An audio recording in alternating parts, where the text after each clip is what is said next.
Welcome back, Kings and Ducks fans, to Royally Quacked, where, of course, I'm Royal, and he's, well, I should say they're quacked. Yeah, so joining us today, we have Locked On Ducks host Kyle Kjar, who thankfully had me on a couple weeks ago, and that was such a blast. But welcome to Royally Quacked, Kyle. Thank you, guys. Thanks for having me. Glad to get locked in and locked on with you guys today. That's awesome. Thanks for being here, Kyle. Like I said, we kind of spoke a little bit before we started today about what a great intro he did for Cody when Cody was on his podcast a little over a week ago. That was awesome. I was a very proud papa. I just hey. Just doing what I can to make the dads happy out there. Yeah, well, you did a great job, and we appreciate it. I mean, thank you. The nice thing is we're all podcasters, and we all love hockey. Yeah. So best sport in the world. Best sport Amen in the world. to that. Amen to that. All right. Are we ready to get into team news right now? Yeah. There's been a lot. You guys want to start with Duck news? Yeah, we'll start. I think this was supposed to be on last week's podcast, but I think I forgot to put in the notes. But the Anaheim Ducks have improved in Cronin's second season, and he seems to have eased up a bit after being a bit of a taskmaster in year one, which graded some players. All things being equal, I think Ducks GM Pat Verbeek is good with Cronin coming back next season, and that's per Pierre LeBrun. Well, here's a key question, Cody. Are you okay with it? No. Because for a while there, you were not a happy Duck fan. Oh, to be honest, what do you think about that, Kyle? I mean, really, it's been a difficult roller coaster with him to take a team that was pretty much just scratching by for scraps to now having conversations about possibly being in the wild card up until this last week. It's definitely an improvement. Cronin, it's hard to tell because you can sort of see it in games. I talked about this on my last episode. Like, he gets the team up into a certain positive space, but it feels like he doesn't have the right things to say in the intermissions and in between periods when they're down, because they just kind of come out looking even more defeated. Like, they just got lectured by their dad for 10 and for the 20 minutes, and nothing actual positive came out of the conversation. So it's hard because I see the positives out of his career, but I also feel like at least the supporting staff needs to go with the special teams and power play units. Yeah, well, we both have problems with power play units. Not as bad as the Ducks. I don't even. Last time I looked, they were almost last. The last time I looked, they've been scraping the bottom for. I think Sharks are a little worse. No, it's the Islanders, I believe. Or Islanders, okay. Yeah, but we hired Brown from you guys. Oh, that's your fault for hiring Newell Brown. I mean, and if you listen to any of our podcasts from last year, the most hated Duck ever is Newell Brown. I mean, Cody hated him. Let's get rid of this guy, and we hired him. I'm wondering what happened there. So, well, yeah, he moved to El Segundo. Oh God, I'm so glad he's bye. So, next bit of news is Ian Moore and the Norwegian Nightmare himself, Stan Solberg, both get their first career AHL goals this last week. And I believe they both scored in this. Was it the same game too? Yeah, I believe it was the same game. And then they've also just been lighting up the offense, which ironically they're both defensemen, but they're like five. Ian Moore has 5 points in 7 games, and Solberg has 4 in 7 games. So they're putting in the effort out there in the D. Are they? I haven't really looked as much into it. Are they a pair? No, they had, the last I checked, they had Solberg with Leno. Okay. Oh, okay. That might have been just on the power play units, but I'm pretty sure he's paired up with Leno. Okay, because I know Moore is a right-handed shot, and Stan is a left-handed shot defenseman. So that's why I was like, okay, maybe they could be a pair, but Leno and Solberg. Ooh, okay. I gotta see if I can watch one of these games. That's an interesting. It's hard. The Flow Sports is so expensive. Oh, I know. Are the Ducks like the defensive prospect kings of hockey right now? I mean, they have all those young guys that have just come up, and then they got 2 more guys down in the AHL ready. Well, they're looking like they're getting ready. I think we got more than just Leno and Solberg and Moore down there. I think we got Warren. If he probably just needs 1 or 2 more years down in the AHL, and I think he can be something because he's a big guy too. Oh God, what was the other guy's name? Tyson Hines would be a good defenseman if we ever need someone like that too. Yeah, what worries me with the Ducks though is we've had so many good defensive prospects, and then we develop them, and they become amazing defenders, and then we trade them.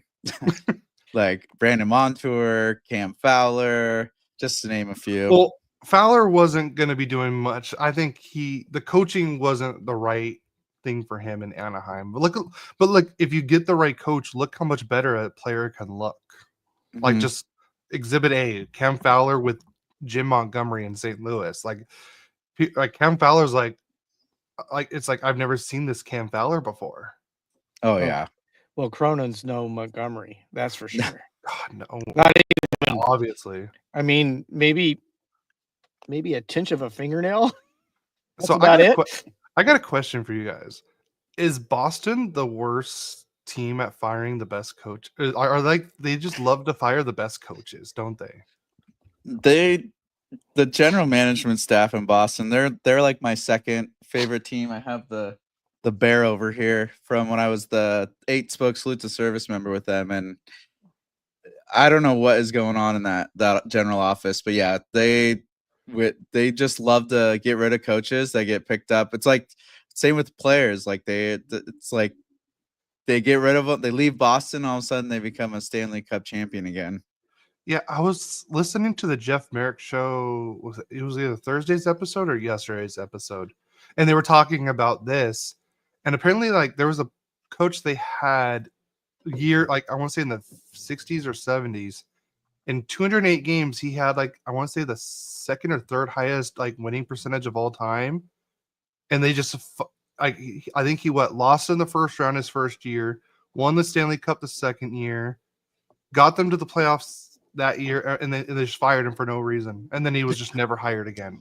But he had the best winning percentage, I think, that had over 200 games. I was like, and then you have Bruce Cassidy. Now you got Jim Montgomery. I'm like, what are we doing here, Boston? Now they didn't even have their team. They traded them all away for second round draft picks.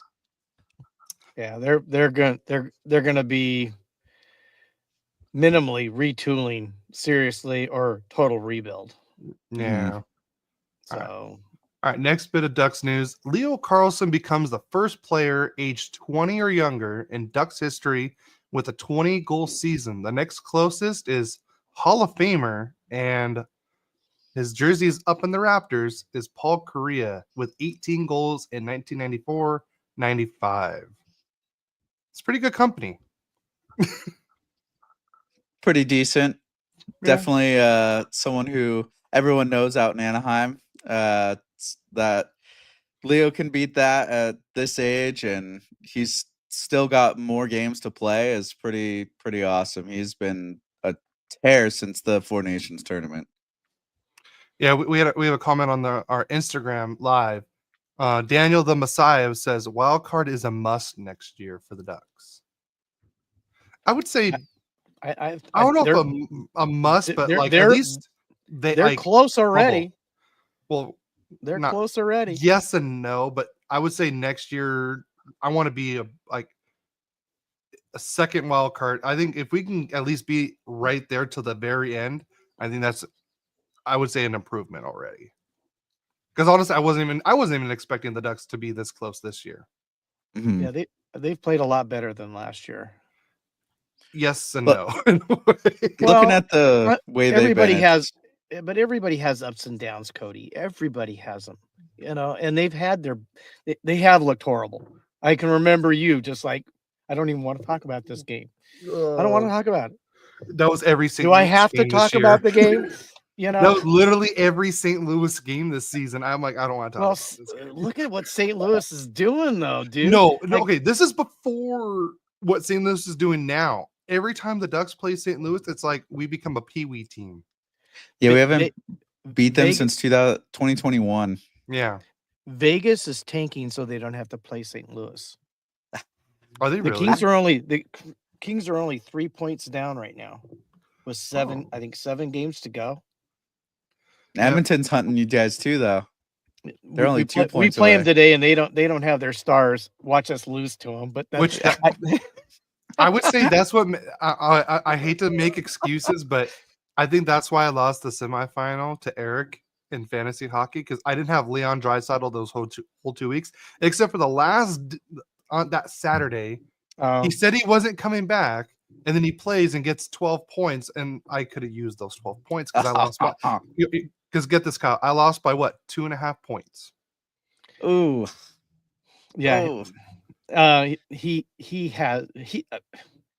am probably, over the last 7 years we've done this, I'm probably the best, but he had the best team this year.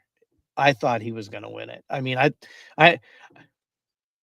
told him you got to beat Eric, Eric, who's a good friend of ours. He's been on the podcast as a co-host too.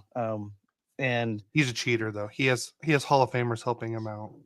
That's true. Yeah. He literally has Chris Chelios, Ed Belford, Dominic Hasek all helping him with this team, I believe. Oh my gosh, just for fantasy? Yep. Mark Recchi. Well, he does sport. Yeah. Eric, we're giving you a little advertising. Sports memorabilia. He does sports memorabilia. Sends us pictures all the time of who he gets to meet. And I tell him how jealous I am, and then he goes, "I'm jealous. You get to do a hockey podcast with your son." And I go, "You know what? Maybe I do win on that one, because I do. I mean, I do love doing this. I mean, it's so much fun, and we've got to expand our horizons. Having like you and Eddie on our show, and then you also having Cody on your show. So, which was, like I said, I've been listening to the Locked On Ducks for years, and when you asked me, I was like, "Oh my god!" Like I was like, "Oh my god, yes." Well, at least you got to get that over before you went on. Yeah, I got hit with it that morning as we were going on. Yeah, that's true. And you could definitely tell I was affected. You know? It wasn't one of your best intros last week. It was the worst intro ever. Yeah. Probably like me when I finally got to get my interview in with Alex Killorn. Oh, that was There's like 7 people in the lobby watching, and you're like, who are y'all people? Yeah. When you talk, when I saw that, I'm like, that is so cool. The key thing I think is, I mean, I am the oldest person here, is you just got to be yourself. Don't worry about anybody else. Who cares? And if they don't like it, you just go own it, ask the questions, be real with them, and they'll probably love you for it. And I think you already do that. So thank you. Every time I've heard you, you've been excellent. So why wouldn't you be excellent right there? Yeah. Gotta just keep putting the best foot forward, I guess. I mean, if I have time to prepare, I mean, I kind of knew you were probably going to be on today, so it was a little easier this time. I'm just getting surprised. Well, I got my introduction to you on listening to you with Cody, and I used to listen to JD. I have no idea what happened to him. I don't know either. He did a good job, but I think you're doing a fantastic job. And God bless the Ducks. They got people like you, putting on a podcast, telling their fans what they need to hear. So it's good. It's fun. It's definitely a awesome gig, and I love that I get to talk about one of my favorite team and my favorite sport, and get to meet fine gentlemen like you, and get to reach out, and like I have fans already that they were fans of the show, and they keep tweeting me and stuff like, "Thank you for saving Locked On Ducks." Like we were scared there for a while, and so it's just that's how nice I to felt. That's come exactly. in. I was about literally like to message like, "Are you guys ever gonna have a Locked On Ducks?" Like we're in middle of the season and we didn't have an episode for what 4-5 months. I was like, "What's going on?" And all of a sudden, I got a notification from Locked On Ducks like, "Oh, new episodes out." I'm like, "Well, it's probably one of those Squadcast ones again." And then it was yours. I was like, "Oh!" And I listened to it. And then that's when I messaged you. I was like, "Hey man, congrats!" You know, I was like, "Thank God it's back." I Thank did you. miss it. It's So good to be back. It's good to be yeah. back. The whole Locked On thing is just so huge. And the amazing thing is how many people still don't know about it. hmm I I go, was surprised how many people actually did know about it, because I was one of the people who didn't really know until I got connected with it. But when I brought it up with a few of my groups of friends and stuff, like there's people like, "Oh yeah, I listened to Locked On this or Locked On that," and I was like, "Oh, now I'm kind of intimidated more." well, you're doing a great job, Kyle. Thank you guys. We want to build you up and keep you going because hockey is the sport that everybody should love. Oh, absolutely. I mean, Especially in SoCal. it's Agreed. well, SoCal is the weirdest spot to have the sport. Is it But the weirdest? when you think about it, yeah, we don't have any too much ice around to go skating like they do in back Florida? east or Not cheap, at Minnesota least. or I was like, Canada. Florida, Texas. I mean, those are all kind of. Well, yeah, well, the Kings kind of started the California whole thing, so Yeah. Oh, yeah, Kyle, you were at the Carolina Ducks game, right? Yes, unfortunately. So a close friend of ours who's been on the podcast a few times with us, he was actually the hero of the game that game. Oh, really? Yeah. Nice. Adam. Adam Broll. Yeah. Okay. Because Yeah, that was when I saw him posted, I was like, bro, I would have gone to the game if you would have told me. Because like I said, he's like I said, close friend. You know, we love having him on. He talks crap to me and my dad. Like he's a Ducks fan. He'll talk crap to both of us. So that's how you know he's they're a good friend. yes, He's exactly. brutally honest with us. That's for Yeah. sure. But yeah, and I was like, what? I would have gone to the game to support him for that and That's everything. so cool. Because The world gets so much smaller out here. because he's the captain of they call Patriots hockey. It's like a veterans hockey club. Yeah, I know all about the Patriots hockey. I played for the Guardians hockey club. Oh, you played it. and You probably take it- played against Adam. yeah, there's some beef between those two organizations, and Ooh. I love like majority of the guys on the Guardians program. Love those guys. There's a lot of good people that play for that team. But that's all I'm gonna say. Well, I think we should probably back to Duck news. I was gonna Yeah. say we should finish this. Meanwhile, back in Oh, Anaheim, we had all these great things, and now I'm gonna say some sad news. But Yeah. for the 7th consecutive season, the Anaheim Ducks have been eliminated from the Stanley Cup playoffs. I agreed, but I think we all knew this 7th consecutive season was coming before the season even started. yeah, I heard all these boos on one side, and I heard all these on the other side. Eddie talked about it on Locked On Kings the other day. He talked about it. Ducks got eliminated. You can hear the cheers from up the 5. Yeah. Well, what's funny is back shortly after, we won the Stanley Cups and stuff, when we started going downhill and not making the playoffs, I'm sure the Duck fans are doing the same thing back to the Kings. Hey, we're in and you're out. But we got so lucky with how many playoffs we were in. We got, I think, 9 out of 11 years we were in the playoffs, and so it was due to come eventually. I think it's taking a little bit longer than expected, especially with how beautiful it is to be out here, and like Alex Clorne said, it's the best place to play, and even guys not even on the team think it is. Like everyone loves coming out and stopping at Newport when they visit and play us and stuff, and you would think it would attract a little bit more talent and get guys out here, but I think Murray kind of dug us into a hole, and now Verbeek's been trying to build us out. He put us in a huge hole.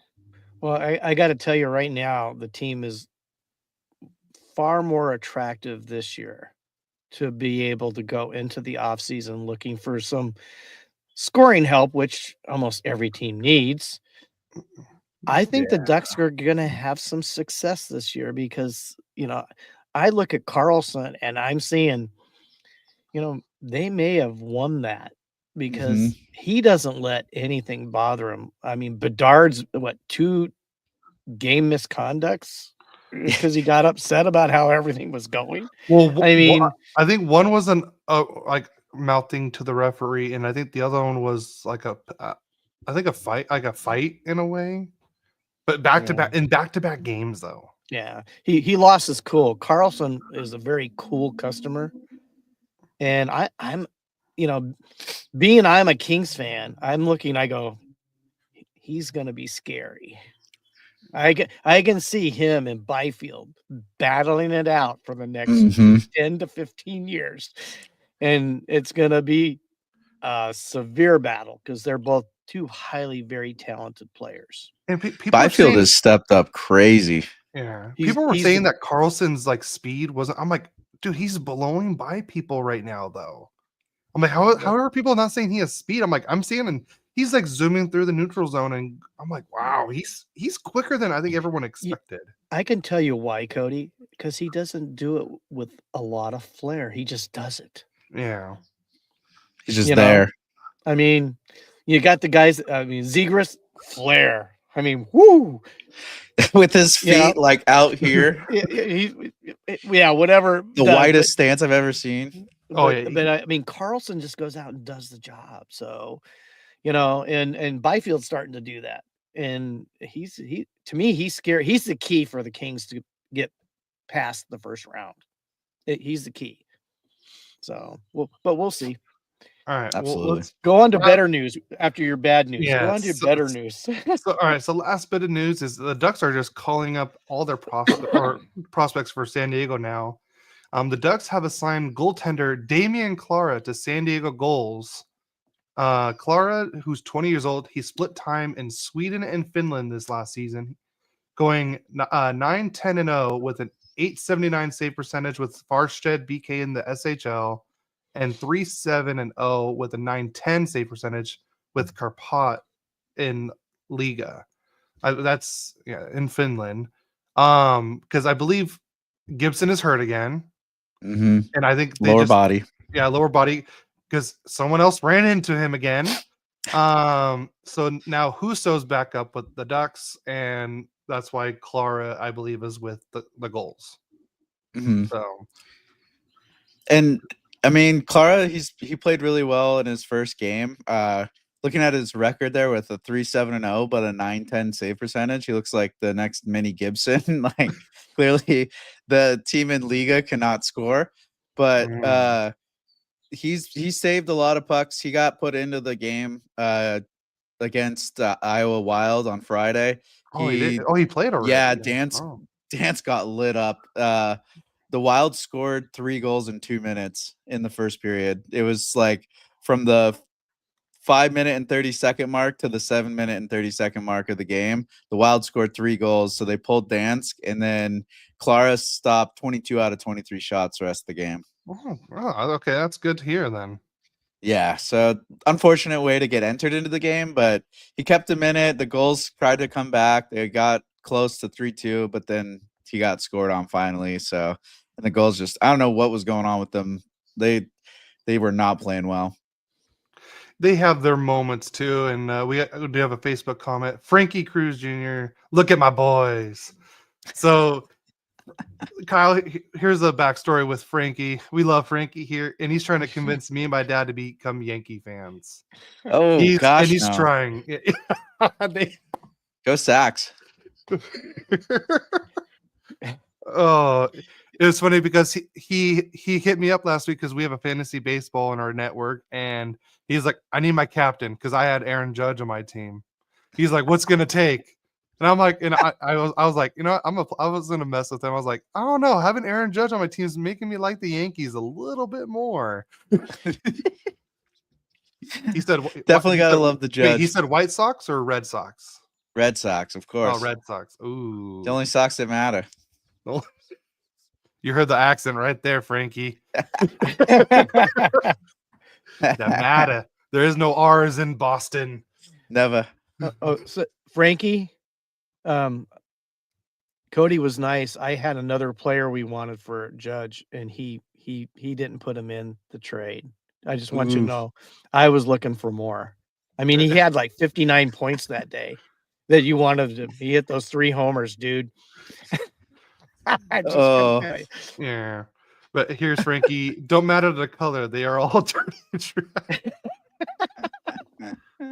Oh, God, I love you, Frankie. you All right, you East Coast guys. All right, let's I'll move tell you on. how it is. Let's move on to Kings news finally. So Kings news. I'm going to be talking about the young guys. There's no big Kings, really big Kings news because Turcotte and is out probably day to day still, but it looks like Jeannot is out for a while longer.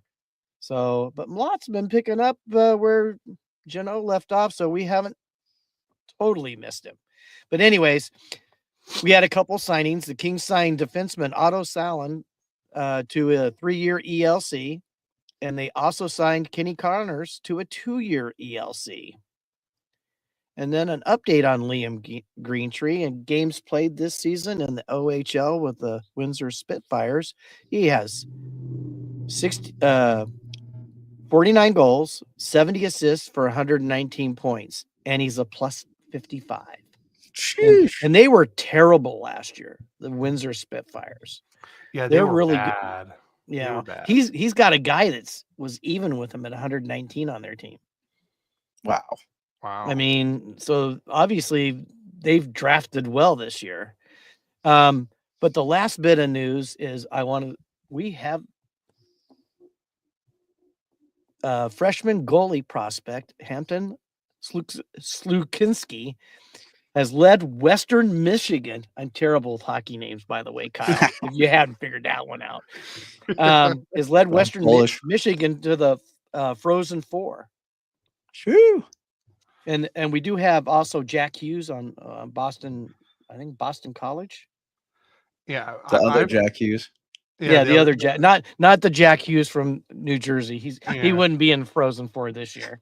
I saw some meme on Twitter, and someone's like, New Jersey has the opportunity to do something hilarious right now because it was right after Jack got hurt, and then the Kings announced they weren't going to sign him yet, and they're like, "Come on, bring him over to Jersey." Yeah, they're probably not going to sign him. Can you imagine if they got both Jack Hughes and Quinn went over to New Jersey? That's a whole lot of Hughes. Well, it's like the Vancouver Canucks are now the Vancouver Pedersons. Oh God, yeah, and 2 of them are named Elias too. Yeah. Wait, is the Kings Jack Hughes? Is he a forward or a defenseman? Forward. Okay, that would have been funny if there would have been one forward, one defenseman, like the Elias Pettersson kind of thing. Yeah, just not as good as the other Jack Hughes. Yeah. I think a lot of GMs have been noticing that these college kids, if they go for another year, they end up coming back more solid of a player and a person. Like I was listening to the newest Spit and Chicklets, and they had the GM from the Blues, Armstrong, and he was talking about one of their players that decided on their own to go back. Snuggerud. It was Snuggerud. Yeah, and he came back and he said when he went to pick him up, he was like, I wasn't talking to a kid anymore. Like he was like a legit man. Like his maturity level and the way he was like talking about the game and the way he looked at his career now was more of a like professional. And so I think a lot of these GMs are trying to push like go to college as long as you need, and then we can bring you up. Well, hockey players are like wine.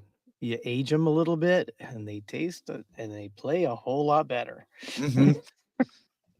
that 20-something-year-olds, that's that sweet spot, like Jackson Lacombe this year, 23 and tearing it up. He has been tearing that up. Very Oh, impressed yeah. with Jackson Lacombe. So, All right, do are we we want to ready? go on to league news? Let's go to league news. All right, for the League second news. consecutive season, the Seattle Kraken have been eliminated from the Stanley Cup playoffs. Yay! Wah, wah, wah. They are not the Golden Knights. Yeah, even though Colorado's thankful. true. I mean, and talk about someone else that spent quite a bit of money this last offseason and looked not as Yeah. good. Yeah, they got Stevenson They picked Stevenson up Brandon Montour as and well. Montour. and Montour. Yeah. Yeah. Montour hasn't had the year he was like he did with Florida. So No. there's 5 teams that have been eliminated from playoffs, and not one of them is on the East Coast. The East Coast is crazy. It's like I'm like I fall in that bubble of like I don't know if I'm more happy that we're eliminated now with some games to play and we just get to watch the Ducks play spoiler, or would I be even more mad if it was like game 82 and that's the one that decides the wild card for us or not? You know what I mean? Like it's that heartbreak and headache of like trying to go until game 82 to hope your team is in is just terrifying to me. Yeah, so the Ducks are 6th in the whole wild card. So you have St. Louis overtook Minnesota in the wild card. Then you have Flames, Vancouver, Utah, then Ducks. So the Ducks are 6th, and they have 74 points. And in the East, they would still be in the wild card conversation because Boston has 69, Buffalo has 70, Philly has 71, Pittsburgh has 72, and none of them have been eliminated yet. That's crazy. Well, so on to more news. The National Hockey League and Rogers have reached an agreement on a 12-year Canadian television deal worth $11 billion. That's in Canadian dollars, 7.7 US, as reported by Sportico. This groundbreaking agreement will commence the 2026-2027 season. Notably, it surpasses the previous 12-year deal between the two parties by more than double its value. Bring in the cash. That's how big hockey is getting. Yeah. And that's just the Canadian contract. That's the Canadian contract. US to come up in a couple years, and I can only imagine with how TNT's been doing, and I mean ESPN's been okay. It's nice having the ESPN Plus ability to watch pretty much every other game. Yeah. But TNT's been just straight killing it. I love their broadcasts. Oh, say I haven't been really much on the TNT stuff. ESPN is I would say, but I don't know, I've just been on because I only really watch the Ducks right now, and everything's been on the Victory Plus, and I would say the only downside in which I agreed with your last podcast this week was how bad the broadcast has been for the Ducks side this year. Hayward is just saying he's just saying names that are there and they're not there. I feel like John Allers dropped at least 5 factual things that were not even close to correct on the game that before I did that broadcast, because I was just watching it and I was like, he was saying the wrong schools for players. He called Dostal Lacombe and Lacombe Dostal. Like he kept mixing stuff up, and I'm like, and that's not the only game he's been doing it. Hayward's been he's like, oh, this guy. He was like, oh, Lacombe has. I'm like, dude, that's Gudis. That's not Lacombe. like how do you know? There's a beard. Like the beard goes down to here, for God's sakes. Lacombe has nothing. Well, I don't watch him as much as I listen to him because I'll listen to believe me, if I am home, I will watch the Ducks on Victory Plus, but I listen to him. Emerson Edom needs to stay off the coffee. He's drinking way too much caffeine. I hate his ad reads so much. You already got Steve Carroll. Steve Carroll he's high energy, and you used to have Dan Wood and with that calm, collected. I miss Dan Wood. I miss him. Hope he's doing well. Not that Edom doesn't give good facts, but then he tries to do the commercial. He tries to do a 12-second commercial in 6 seconds. It's a holy guacamole power play. We're going to do this, guys. Holy guacamole power play. All right, thank you, guys. I mean, like he does the because what it tells me from doing like radio and play-by-play while I was at school, it tells me that the producer's in his ear and he gets flustered and they're like, hey, you have this much time, and he like panics, and so he goes really fast. Like he'll do the line read, he's like, and your starting lineups are blah blah blah blah blah blah blah blah blah, and then and you're like, who? Yeah. Like what? I miss Dan Wood. I go, but not to change the subject just a little bit, but you know, the Kings are losing a voice that's been there for 44 years, and Nick Nixon. Yeah. He's going to be tough to replace. I mean, man, I could tell you, I've probably listened to Nick Nixon more than anybody else about hockey games, and he always does a great job. So very iconic voice. You know, they have that kid that's doing the radio most of the time. Josh Schaefer. He's not bad. He's not bad. But man, it's not Nick's voice. Yeah. It's like me against Eddie. No comparison. Hey, you still got a good voice though. Well, we're saying that, but so I mean, Eddie. When my dad was in Texas, my sister has a friend. His name is Josh, and he's a Carolina Hurricanes fan. So my dad had to use the bathroom. So I was like, "Oh, bring Josh on. I'll talk to him." Man, did that guy have a voice too?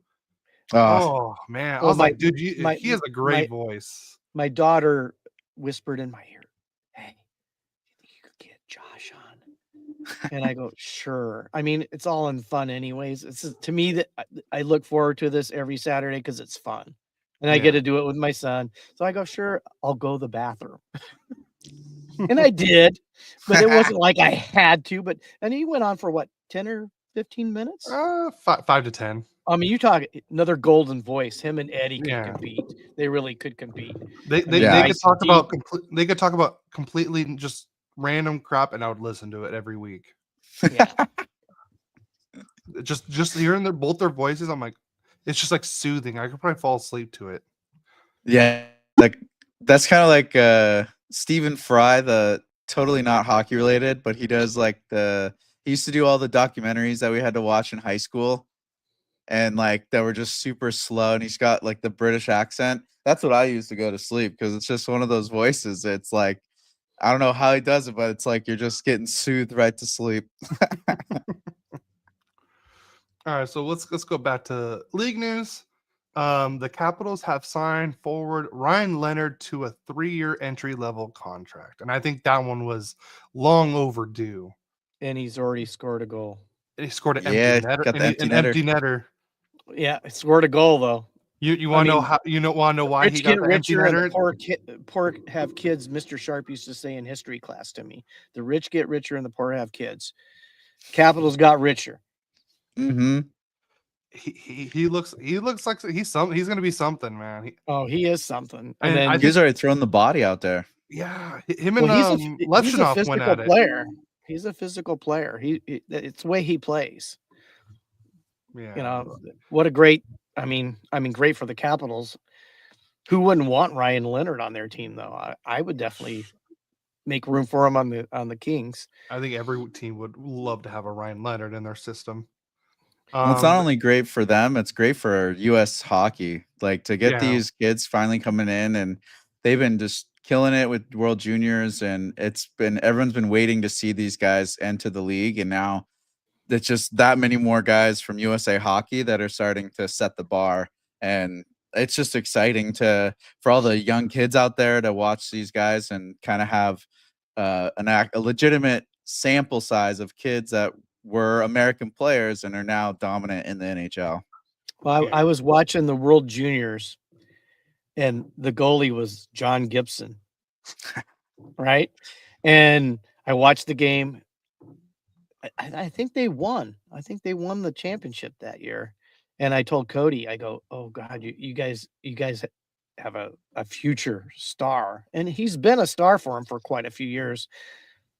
Now his time is probably ending. I'm thinking because as Cody calls him, Dost Wall, I think is going to take over.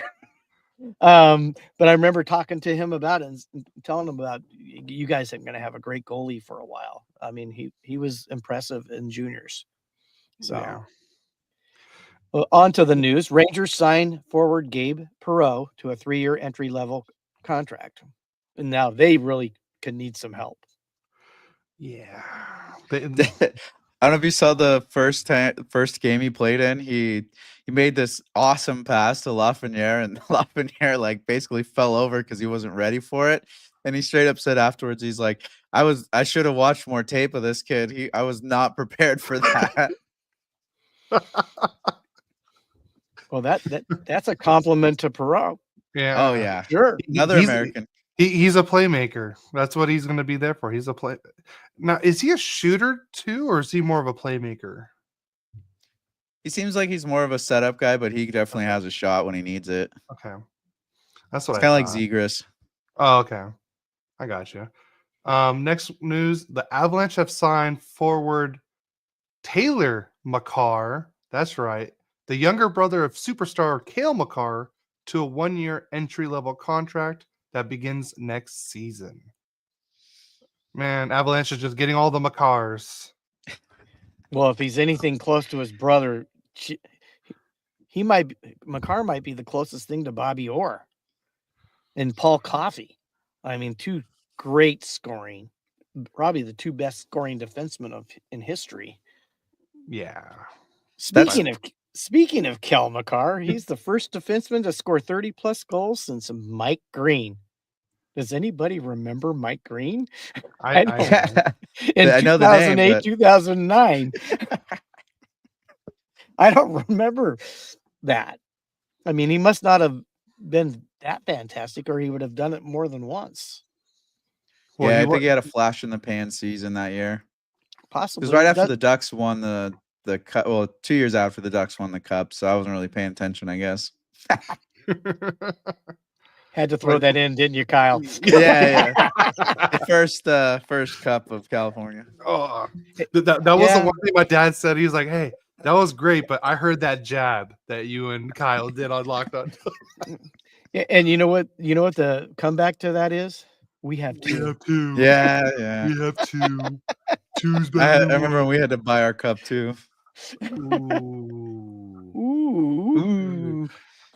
All right, let's move on to the next news before a fight breaks out. Yeah, right. Ryan Smith, the owner of the Utah Hockey Club, he is donating $10 million to help build 20 new rinks in the state of Utah.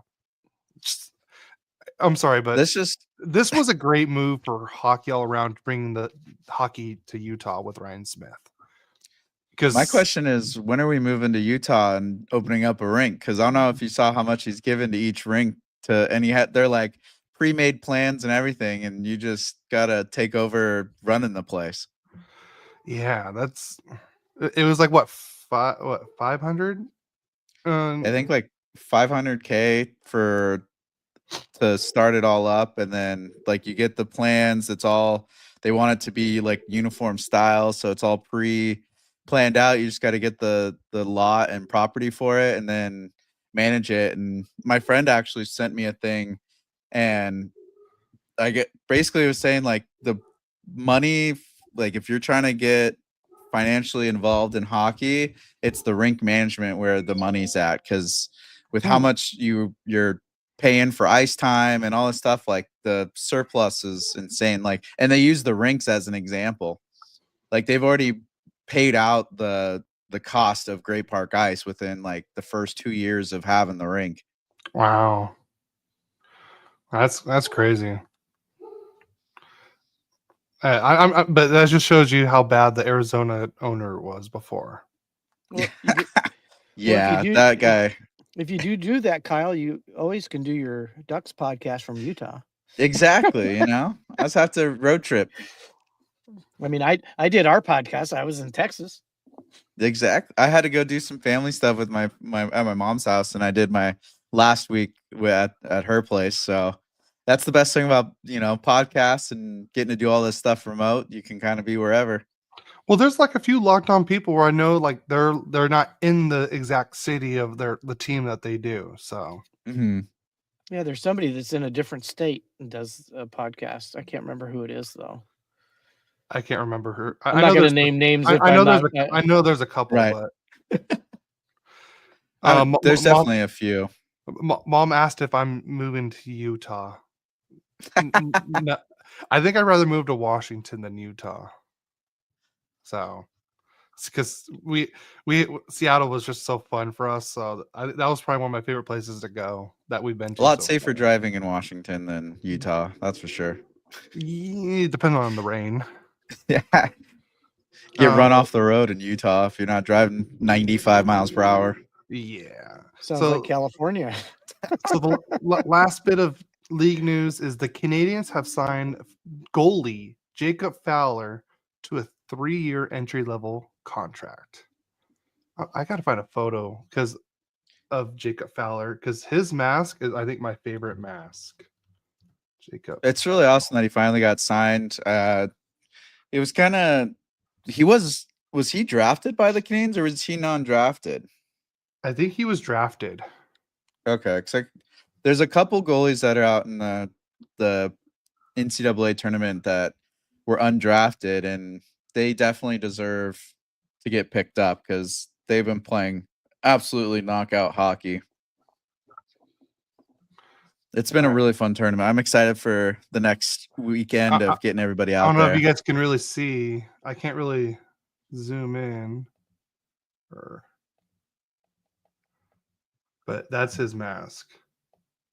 Ooh. Oh, it looks like Iron Man. That's why you like it. Yeah, exactly. I get it now. I saw the picture. I was like, oh my god, he has Iron Man as his mask. Oh my, I'm rooting for him now. Speaking of masks, do you know if Ville Husso still has the Red Wings mask or? God, I hope not. Well, I guess that was it stuck out like a sore thumb. They're playing his pads too. Yeah, the Ducks play at 1:00. The Kings and Ducks both play at 1:00 today. I believe so. I think I put one. Oh, I guess they do. Yeah. You haven't put your predictions head to head. I never do my predictions ahead of time. Okay, leave me alone. I never do. That's why I do everything else. That's why we can't have nice things, Cody. Hey, don't use my line against me. That's too late. Line. I did. My line. What are you gonna do about it? Yeah, what are you gonna do about it? Thanks, Kyle. It's like I finally got a Duck guy on my side. Hey, at least for a second. I'm a dad, so I know how it is. I got 2 lines, and you can't steal either of them. This is the reason why we can't have nice things, and don't tell me what to do with my life. Well, when you're a parent, your kid ends up throwing like everything you've ever said to them back at you at some point, and you're like, "Don't you use my logic against me? Come on now." I got one line that's just specific to my dad when he's like, you're such a smart ass. I'm like, well, it's better than being a dumbass. He does say that all the time. I gotta quit calling him a smart ass or a dumbass. It's like the perfect line. Better than being a dumbass. Well, you forgot what your other one was. I know. I've 4. The one I always tell you, don't tell me how to live my life. You're the reason why we can't have nice things. And oh god, what was the other one? It makes sense if you don't think about it. That was basically Greg Cronin's motto this year. Yeah, it makes sense if you don't think about it, guys. But if you do this, we suck at 5-on-5. That's pretty much what he says. I don't know if you know what having a man up means, but play worse. We have a man. We have a power play. We have one more guy. That was good, Kyle. I like that. We stay on the perimeter and just pass it around, but don't shoot. 5-on-3, do even worse. Yeah, my mom says we need to play nice. She said, "Oh, boys, We are okay, boys, play playing nice." We are playing nice. Oh, this isn't. If you think this is not Hey, nice, you then- guys don't have to leave the room and go out and see her face to face like I do. Yeah. All right. Just so, giving you the look. ready Oh, to get in God. the game. What? She's Oh, got look. she's She got has the the look. capital look. It would be on the top 10 in America. And I purposely tried to get the look. Got to push some buttons. Oh yeah. All right. Let's get into game recaps. Dad, Yes, sir. you take the lead because you have 4 games to talk about. We only have 3. Okay, I don't want to talk long about the first game. I don't think Toronto came and just I ruined really out. I really don't want to talk about most of our games this week. Well, to be honest on this game, I thought the Kings played a really good game. It got changed by one play. The whole thing got changed by one play, which video evidence actually proves that the Kings were right. I watched that 5 different angles. Matthews hit that puck with a high stick, meaning that goal shouldn't have counted. Yet they went through the video review, and I heard Eddie kind of explain it pretty well. It has to be clear that it was done. Well, it was clear. The puck, once the stick went by it, it started moving around. I go, Okay.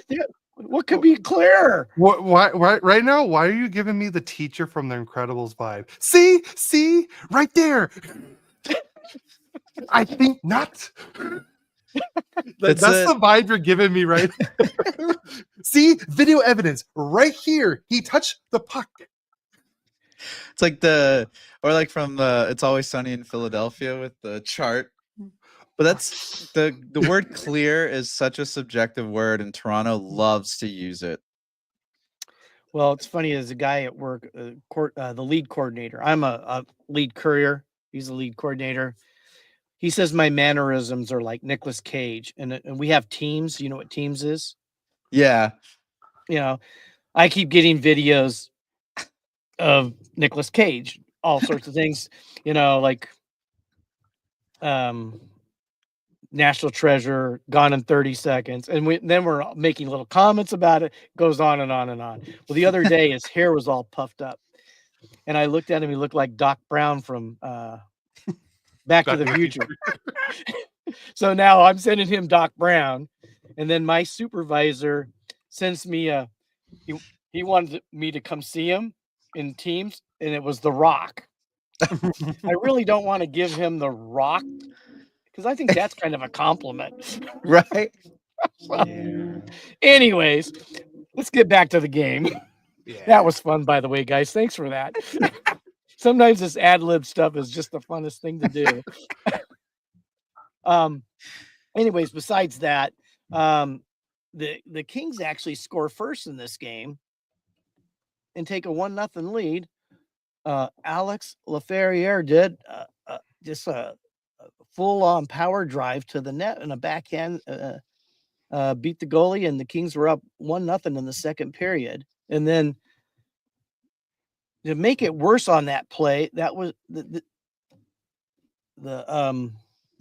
Leafs were shorthanded when they scored the goal.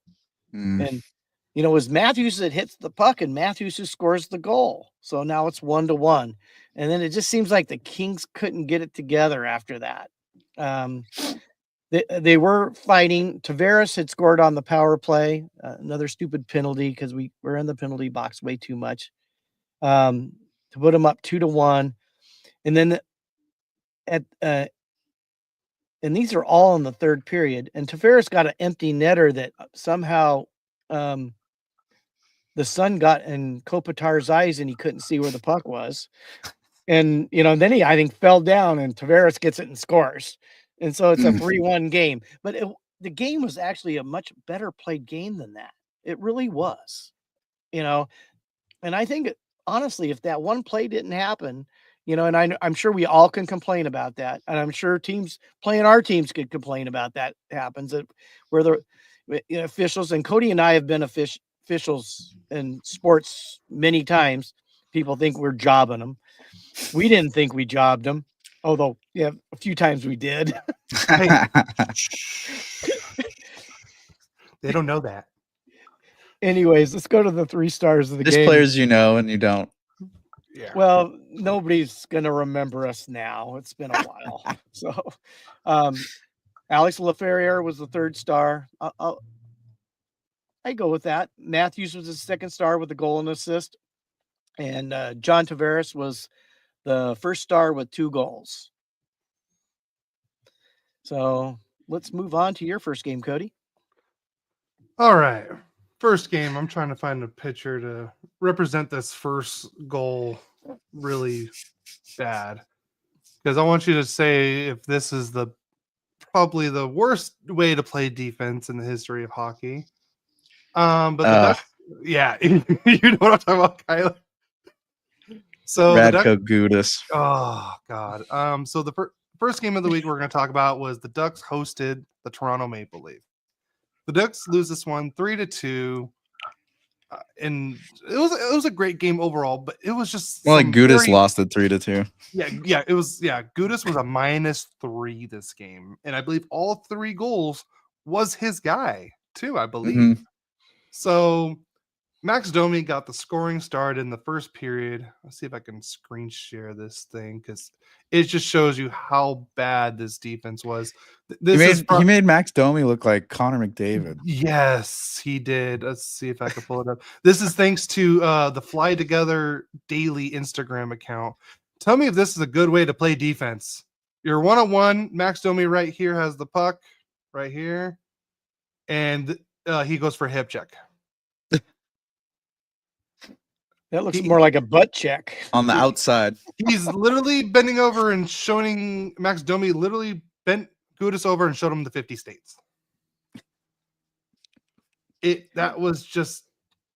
That's not how you play defense. What no comment from your mom? Because she was bashing Gudas last night.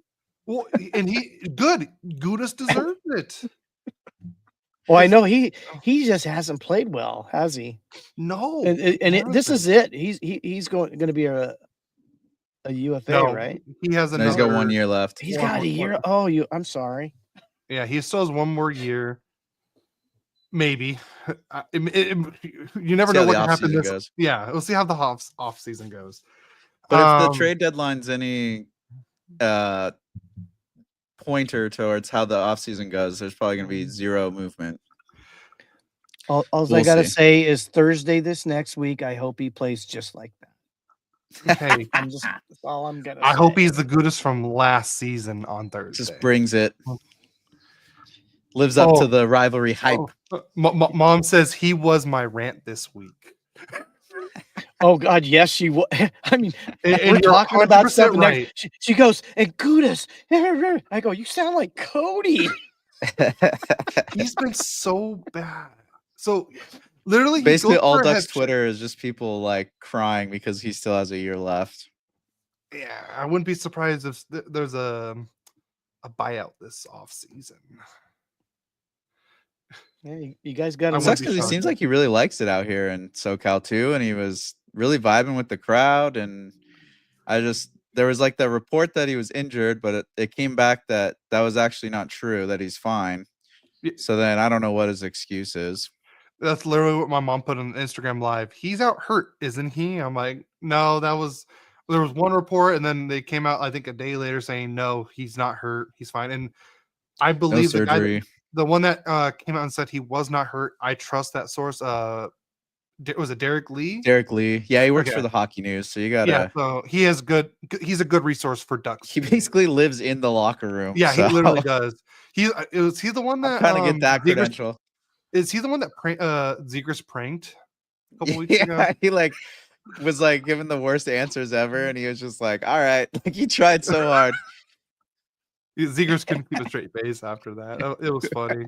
So I take it he's not Gudas. No. That was such a cheesy joke. I know. That's the whole idea. It's cheesy. Kyle got it. Yeah. Goudas, yeah. That was the whole idea, Cody. I know. Goudas. Gouda. I know. That's why I said there was a cheesy joke. I know. Okay. Or you could say it was cheeky. It was perfect. I don't know. Sometimes things just.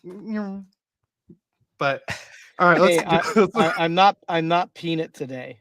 Okay. Good. You're not Peanut. All no, right. I'm Walter. Watch out. Oh God. Oh boy. You want to bring out the jalapeno on a steak. Oh. All right, so Ducks are losing 1-0 after the first period. Then we go into the second period, and Mitch Marner gets his 23rd of the year. And guess who he beats on that goal? Racco Goudas. You got it right. That goal was unassisted, but Leo Carlsson scores less than a minute later and gets his 20th of the year, which we already kind of spoiled that in the news. We got assists from Zellweger and Gauthier on that goal. So now it's 2-1 Toronto after 2.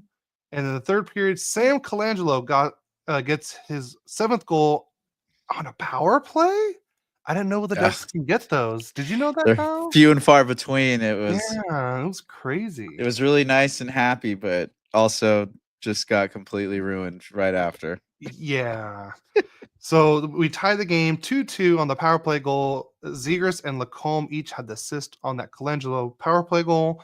And then I would say this was probably a really lucky tipping goal that Toronto got, because the puck was going, a good 3 feet wide, and Steven Lorentz tipped it with the middle of his stick, and it just happened to go perfectly right there. And let me, everyone in the comments, guess who was guarding Lorentz? The cheesy Give you 3 guy. guesses. The cheesy guy. The cheesy guy. Well, and it was just, I mean, I guess on that one, it's kind of like, well, with how the shot was going so wide, I mean, he did swing at it. He tried to get his stick on it and he missed, and then it hit Lorentz's stick. But that tells me that that was something that they've been messing around with in practice or something for them to even attempt that. And he had to have known that he could try to at least redirect it with that, because that was the craziest, like, probably about, like you said, like 2 or 3 feet to the right, like at the goal line too. Like it wasn't like way up ahead or anything. So I don't know. It tells me that either that was something very fluky or something they've just been messing around with in practice. Yeah, you get to, but people always tried, those teams usually always tried weird things in practice, because look what happened. They got a game-winning goal out of it. Mm-hmm. Well, we used to have the Lindholm special, where he would throw it down. I forget who the forward was that he would do it with, but they knew that you could bounce it off the Honda Center like a certain way. It with him and Raquel? I think so. And he would send him, and it was him and Silverberg too, I think, a couple times after Raquel left. But the Swedish connection. Yeah, they just send it down all the way, and they'd beat the icing, and it would bounce right there in front. Yeah, so just little things you learn about, trying to practice. Because you hear almost every game from either Hazy or Allers that the Honda Center has the bouncy boards. Yeah, the Zamboni bounce. Yeah, the Zamboni bounce. You usually hear it almost every broadcast. The Ducks did outshoot Toronto this game 31-23, but the face-off percentage, I don't know how some people are like, oh, the face-offs don't matter. I'm like, but your team starts with the puck. You get possession. You I in my opinion, I think face-offs are a big thing. But the Ducks lose the face-off percentage 60-40%. But the Ducks did win the power play department against Toronto, which who would have thought? Toronto was 0 for 2 on the power play, and the Ducks were 1 for 4. Wow, it's weird seeing a 1 in that spot. Normally I see a 0. Mm-hmm. But what I was shocked though with that game is they did not land any hits that game. No, Toronto completely dominated the hit counter. 5 hits. Yeah. Ducks have been averaging 20 hits a game, and they only got 5 against the Maple Leafs, which they're a soft team for the most part. Well, we would have had 6 hits if Radko actually would have hit Domi on that first goal, but lined him up right. But the Ducks lose the season series to Toronto, 2-0. Both games were 3-2 games. So at least we're competing against a top team like this. So that's always good. The 3 stars of the game, Chris Tanev was the number 3 star. He was great defensively. There was a few great plays he did make on the defensive end where it really stopped a Ducks offensive chance. And then Colangelo was the number 2 star with 1 goal, and Marner was the number 1 with 1 goal for 1 point. So that is it. Unless you have any other comments about this game, Kyle. No, not really. I know the next one. I think you and I are. I think after hearing your podcast, I think we're going to agree with some stuff on this next game for us. The next 2 are a little difficult. They were interesting. So this is just a weird week. Yeah, it was. But go for it, Dad. Your second game. Well, that's you know what. We put a hurting on San Jose for you. Well, it didn't really help much. But we did put a hurt, because they whooped us the last time we played them there in San Jose 7-2, and they scored 5 goals in the third period, and we looked like crap. Well, we came out with a flurry. Deneau scored his 8th at the 5:35 mark from Byfield his 26th and Moore his 19th to put the Kings up 1-0. Then on the power play, Adrian Kempe got his 30th. From Kopitar his 40th and Doughty his 10th on a snapshot at the 15:13 mark. Now it's 2-0 Kings. And that's how it ended after the first period. You pop into the second period, and we gave up a cheap goal to Cam Lund. And it made it 2-1 at the 4:52 mark. So now we're up 2-1, and Trevor Moore comes in, who's been playing much more like the Trevor Moore of last year here lately.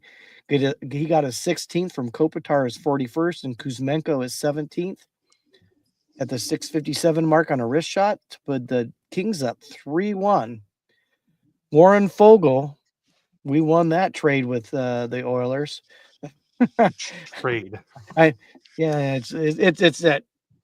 Well, Jesse Cohen always says he thinks it was a trade, so I'm just gonna go with it. But he got his 21st, which that was at that time his most in a season. 21st from Clark, his 26th, and Byfield his 27th on the power play. Make it 4-1. Not to be outdone, Fogle got his 22nd 6 minutes later from Anderson his 14th and Doughty his 11th on a tip-in. Now it's 5-1. This is like the Fogle and Kempe show. Kempe got his 31st from Gavrikov his 22nd and Kuzmenko his 18th at the 19:38 mark in the second period, and it's now 6-1 Kings. We go to the third period. Our one trade pickup at the trade deadline, Kuzmenko got his 9th from Kopitar his 47th, and Gavrikov his 23rd at the 14:49 mark on a wrist shot to put the Kings up 7-1. And this was just, we were carving up the shark and eating it for dinner. Trevor Lewis scored his 5th. Oh my gosh! If Trevor Lewis scores against you, it's really bad. It's one of those. Because he's not I know when he got drafted, he was a super scorer, but he was a guy that wasn't going to make a team without changing his game, and he has definitely done that. He got his 5th from Morvarari his 6th, and Spence his 21st, 8-1. Kings whooped them 8-1. I'm not going to even go over all the other stuff because it was just all that it was a butt kicking. The 3 stars of the game, Fogle, who had 2 goals. Kempe was the 2nd star with 2 goals. And Andrei Kuzmenko was the number 1 star with a goal and 2 assists. On to your next game, Cody. You guys could have got 10, huh? I think they slowed it down because who wants to embarrass anybody? Decided to play the 3-pass rule. Well, I think what the embarrassing thing is, you guys tied the season series with the Sharks. Well, that's what the payback was, because we beat them 3-2 the first time we played them, and then we played like crap twice against them. You won 3-2. You lost 4-2. We lost And then 7. Then you lost 7-2. I remember that one. I was laughing at that. I and bet you you guys won were. this, yeah. And you guys won 8-1. But yeah, you couldn't go after the 10, huh? Yeah. Would have got it in NHL. So Yeah. But so this game was definitely a roller coaster, I would say. The Ducks played, I would say, really great the first period, obviously, after I'm gonna go over the goals. But Trevor Zegras got the scoring start in this one off a tip-in shot, his 10th of the season. Yeah, he finally hit the double-digit goal mark this season. Colangelo, only his second assist. That's crazy. Only his second assist. And then McTavish got his 26th of the season on a tip-in shot at the 2:04 mark in the first. And then Shakir Makula-Madulin, what a name. yeah, Makula-Madulin. He got his second of the season on a snapshot, tied it up at the 5:28 mark. And then Jackson Lacombe got his 14th of the season. Oh my God, on the power play? Back-to-back games with a power play goal. Sheesh. Watch out. I was not expecting that was not on my bingo card. And wait till we get to the Calgary game now. Oh God. Zegras Karma's and you know what? Yeah, oh God, yeah. Zegras and McTavish with assist on that Lacombe power play goal. Now it's 2-1 Anaheim. And then Colangelo got his 8th of the season.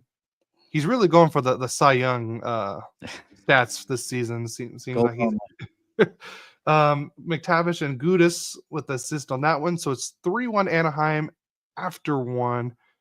There was nothing in the second period, but I can tell you that whole second period was all San Jose. Like what Ducks Kyle got was saying, very lucky. very lucky. I believe we dodged a 5-on-3, and was it in the first or That was second in the period? first. That was in the first. Okay, I was like, But we got a 5-on-3 in the third. Yeah, but let's not talk about that. But yeah, the Ducks got just completely outplayed. Let's see if I can find the shots, or is it shots? Oh, it doesn't show me shots on the. I think it was 14-4. Yeah, 14-4 in the second period alone. 14-4 against the second worst. I would say they're the second worst team in the league. I think Chicago's the worst, in my opinion. All around, like just like what you were saying earlier, Kyle. Like it was like I think whatever Cronin said, they just after Leo said we got that dog in each other, but those dogs had their tails between their legs in that second period. Even a lot of the third. But the third period was a better third period than the second. But we did give up 2 goals in the third period, which tied the game. Vlasic got his first of the season. Of course, someone gets their first season against the Ducks. So it's 3-2 Anaheim, and then Alexander Wenberg ties the game up 3-3. But I didn't know this until earlier this year. But Alexander Wenberg is very popular with the book talk girls. That's all I'm going to say. Really? Yeah, What? I guess there. So you know how they have like the romance books. Someone wrote a romance book about Alexander Wenberg, pretty much. And I was watching the game. I'm like, hey babe, Really? I was like, yeah. I'm like, Wenberg just scored, and because she knows who Wenberg is because she asked me. He's like, oh, the guy. He was like, oh, he plays in Seattle. And I was like scrolling through the roster. I'm like, oh, it must be.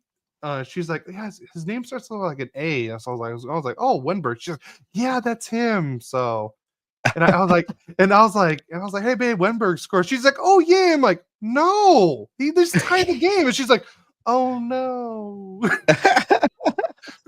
I was like, no, bad. It was bad. So yeah. Oh man. Yeah, I didn't know there was this. a book about him. Well, I wouldn't say it's about him, but it's like based on him, I guess. Okay. So He influenced the character. yeah, he influenced there you go. That's better. Thank you, Kyle. I'm not good with the words. That's my brain just brings them out sometimes. I don't know. Yeah. It's weird. But so we go into That is- overtime. We that get was- dominated in the third. The overtime was, I would say, 50-50 in overtime. I think the Ducks Yeah, it was definitely had the better. The Ducks definitely had the better chances. Terry hit the post, of course, and McTavish hits the pad. yeah, hits the pad. I So think we go. Lacombe got one through at one point, or Zellweger, Yeah. one of them. One of them, yeah. So I would say it was a pretty good overtime, but nothing finishes in overtime. So we go into shootout. Oh, it was Carlson. Sorry. But Zegras did little between the leg back pass to him. Oh, that's right. Yeah, that's right. But we go into shootout. Trevor Zegras goes first. He was 3 for 3 this season, but he gets his first miss shootout of the season. And then Will Smith goes, and Dostal makes the save. Carlson goes, and I think everyone knew what he was going to do. So even though it's a great move and all, but I think it was too obvious what he was going to do. So he got stopped. Celebrini went, and he got stopped. But Mason McTavish with the nice little 5-hole move to put it in. That was just a great move all around. Great hands on that play. Really, it was nasty. But real quick before we go, the Dostal save on Celebrini was pretty awesome because he poke checked him. Last minute, he didn't get the puck, but he got Celebrini's stick, and it just made it to where he lost handle of the puck, and the puck kept sliding, and he didn't recover it in time. So that was a nice move by Dostal. I will admit, when he does do the poke check during those shootout moves, he's pretty good with it because he reads it really well. He does read it because he did that to Jack Hughes last season on that when Frusciano pushed the net.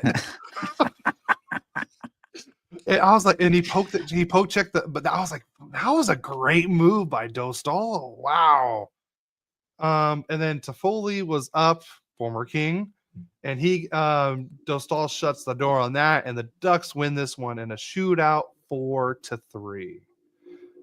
Here we go with the stats. The Ducks, I still don't get how they outshot the Sharks, but it was the shots were 37-31. Hey, we won the faceoffs 51-49. Oh my God, there's that one in the power play again. That's crazy. The Ducks were 1 for 4 again. The Sharks were 0 for 2. So the penalty kill's looking good the last couple games, at least for once. And I think they had 22 hits, 22 or 24. Right here, 24 hits. Yes. Yeah. 24 so 22 hits against Calgary. Yeah. The Ducks sweep the season series against the San Jose Sharks. The 3 stars of the game: Trevor Zegras with 1 goal and 1 assist for 2 points.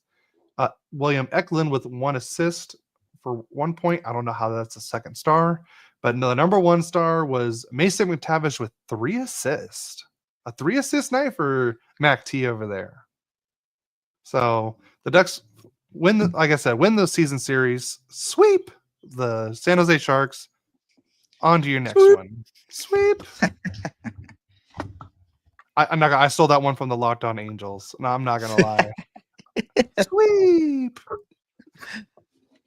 They do it a lot better. I'm not gonna lie. They do it a lot better than me. They got it locked on. They got it. See what you did there. You were a poet and didn't know it. Hey. On to Tuesday's game against the Winnipeg Jets. President Cup leading Winnipeg Jets. First period, Trevor Morris gets his 17th on a tip in from Edmondson at the 8:28 mark to put the Kings up 1-0. And then Anze Kopitar gets his 19th from Kuzmenko, his 19th, and Kempe his 30th on a snapshot to put the Kings up in the first period 2-0. And I don't know if anybody's noticed, but Anze Kopitar, ever since Kuzmenko has come on, has been playing like he's 25 again. He's definitely been giving him some confidence. Well, European connection. I gotta tell you, man, it's Kuzmenko. I'm loving that guy right now. He's just been incredible. I knew it was a great low key trade for like low risk, high reward kind of trade for the Kings. Yeah, because if he didn't do anything at 3rd round pick, it's okay. Yeah. Right now, he would have been worth a 1st round pick the way he's played if he continues it, of course. Conditional second. There you go. Always negotiating, aren't you, Cody? Always. Always, yeah, he used to do that as a kid too. Always No, negotiate. give me 5 cookies. Oh God, cookies, yes. Cookies and Reese's and Butterfingers and Oreos. Always more. Always more. There you go. Well, in the second period, Cole Perfetti got Winnipeg on the scoreboard with his 17th from Barron his 7th on a snapshot. But Kuzmenko came in, got his 10th unassisted on a wrist shot. And after 2 periods, the Kings are up 3-1. Stayed that way until the 1905 mark, where Mr. Empty Netter, Adrian Kempe, got his 32nd from Kopitar's 43rd and Fogle his 21st to finish off the scoring 4-1 Kings. And all the stats were pretty even in this game. I just think the Kings put the puck in the net a little better than they did. Wow, Because each team only had 20 shots. Only 20 shots. Dang. 53% to 47. Winnipeg won that. Both of them were 0 for on the power play. Winnipeg 0 for 2, Kings 0 for 1. But the hits were 26 for Winnipeg, 19 Kings. Block shots, 20 Winnipeg, 17 Kings. Kings gave away 15. Winnipeg only gave away 9, and the takeaways were 3-2. Let's go to the 3 stars of the game. Which, how many times do you think in Winnipeg's thing where they don't have anybody as a star? Right. Not often. Edmondson was the 3rd star with an assist. Kemper, obviously, the 2nd star, a .950 save percentage, only giving up 1 goal. And Kuzmenko, again, the 1st star with a goal and an assist. So, I will admit, with it's the Rob only Blake, game I lost on my predictions last I think week. was I 3 for 3 on mine. You were 3 for 3, and I was 3 for 3 and 1. Even though I picked 2 losses for the Ducks, but I gotta come back. I know I'm probably not gonna catch up to you, Dad, on the record wise, but But I thought you were, because I lost like 11 straight games. I was crushing him, and was bragging about it. And boy, don't do that, Kyle. It came back real quick. It came back and haunted me. Hey, Kyle, there was years ago. I want to say it was like our 1st or 2nd season doing fantasy hockey. It was like, because we play against each other week by week. So each week you have a new opponent. It was like late Thursday. My dad texted me. He's like, "Hey, you're beating me by 70 points. I'm surprised you're not talking crap." I'm like, "It's not over till." I didn't say anything. I'm like, "It's not over till it's over." Sure enough, the Ducks and Kings play each other for the last game on Sunday, and my dad was like, "What did you say? You wanted the Kings to win, but you kind of hope the Ducks player scores the goal." Well, sure enough, Rickard Rakell scores the game-winning goal, and the Ducks win. It was in overtime, and that point gave him a half a point over me, and he won by that goal, because it was a game-winning goal, a goal, because it was like extra points, and I lost by literally half a point because of that. Oof. And I didn't talk anything. I'm like, karma did not deserve to come at me like that. I was a good boy that week. I didn't talk any crap. But speaking of sweeping, though, you guys swept the Jets this year? Did we really? Yep. Wow. You guys won 4-1 on November 27th, 2-1 on January 10th, and then 4-1 on April 1st. You guys might want them in the playoffs. Yeah, seriously. If they can get past the first round, though.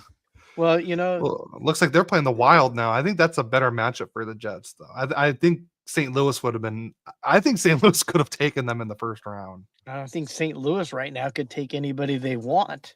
They've been playing great. They're nasty. Well, it's the only thing I say that's because the President's Trophy curse. If they end up with the President's Trophy, they could be looking at some rough times in the playoffs. Yeah. Well, I remember in 2012, the President's Kings went against the President's Cup Trophy winner Vancouver Canucks in the first round and just waxed them. Yep. Well, you guys were hot. You guys were definitely the hottest team. Yeah, and we barely were the 8th seed. Barely the 8th seed. Wasn't that like they set like a bunch of playoff records that year because of that, right? Yeah. Yeah.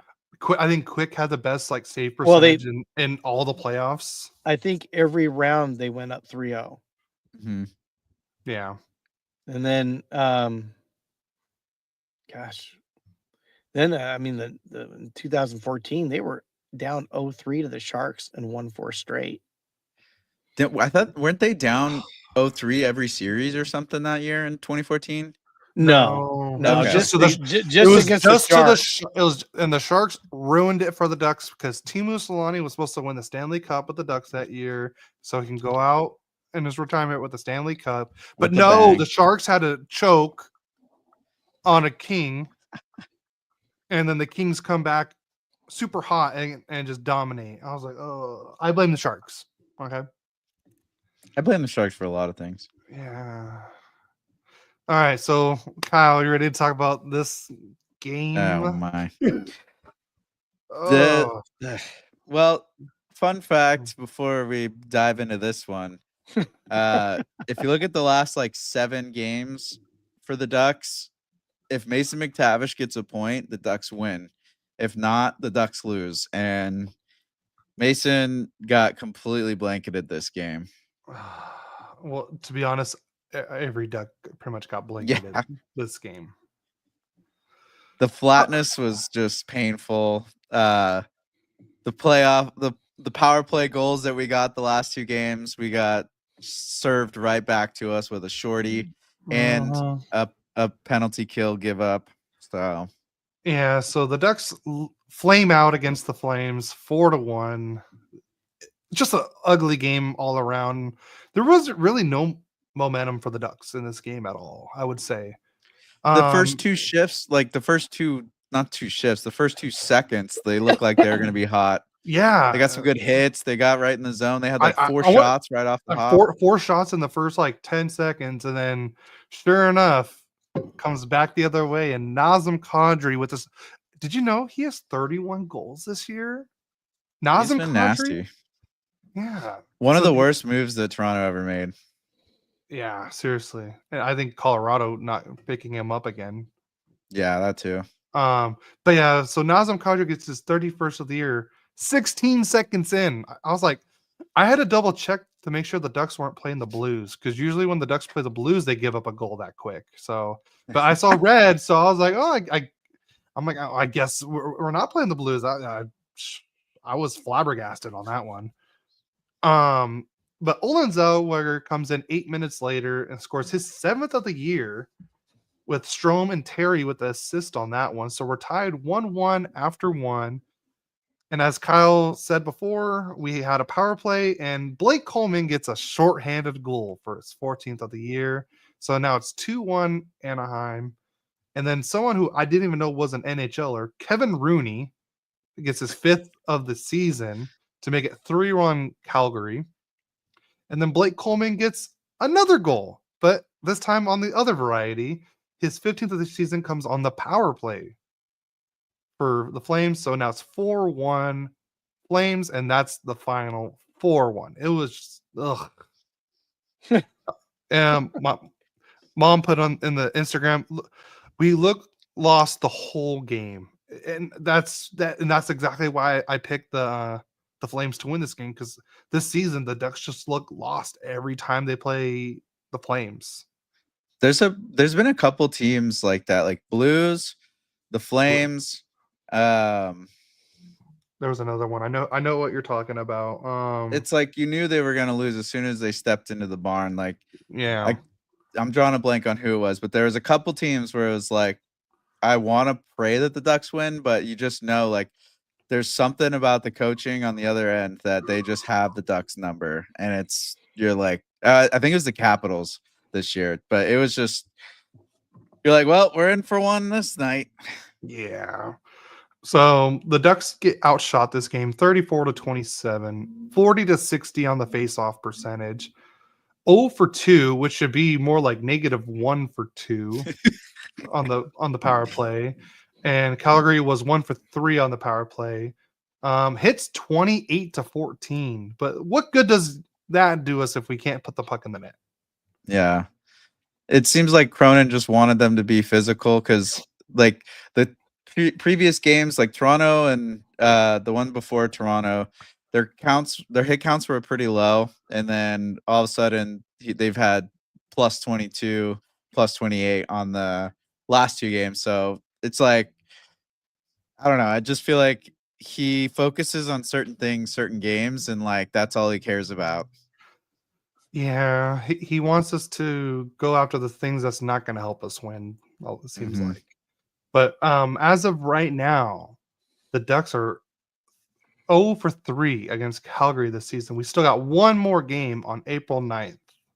So hopefully we don't get, as we And it's home game. And it is a home game. Calgary can't win in Honda. They did in the first game. Yeah, well, we're not talking about it. Come on, Cody. Yeah. So as you can tell, the Ducks, now you are being a dumbass. Yeah. Tell Mom. But as you can tell, how she's bad. Listening. She heard. I know. As you can tell, the Ducks, from how me and Kyle pretty much described this game, was just not all around good for the Ducks. So of course you're not going to see a single Duck in the 3 stars of the game. 3 stars was Wolf at number 3, Kadri at number 2, and Blake Coleman as the number 1 star. Yeah, so all the credit to Wolf. He was playing pretty well because the chances Ducks did have were pretty decent shots, but yeah, he was standing tall. He's played. I would say he's been the difference maker the last 2 games for sure. Because even in that, I would say not this last one, but the one before they lost in Calgary 4-1. The Ducks did play, I think, a little bit better, but Wolf really stood on his head on that game. Mm-hmm. Yeah. Wolf's a California boy, right? Is he a I California? want to say so. 7th round pick, right? What happened, Ducks and Kings? You missed out on a California boy that might be the rookie of the year, right? So, actually, all right, he's my pick for Calder. If Flames get in, he's my pick. If they make the playoffs, it definitely would be the pick, I think. I mean, Celebrini's been good, but I mean, Hudson's You're on a been losing pretty team. good. I would go with Lane Hudson, especially as a defenseman with how many points he's been putting up, and Canadians were like absolutely out of it last year, and now they're in that playoff spot. So I think Lane Hudson would take it just from exposure status. East Coast, but it would be nice to see a goalie take it for once. Yeah. But if you just look at, I was looking at Money Puck earlier. Goals for Calgary is second worst with 119 goals for, and goals against. I think they have the 4th best goals against. Yeah.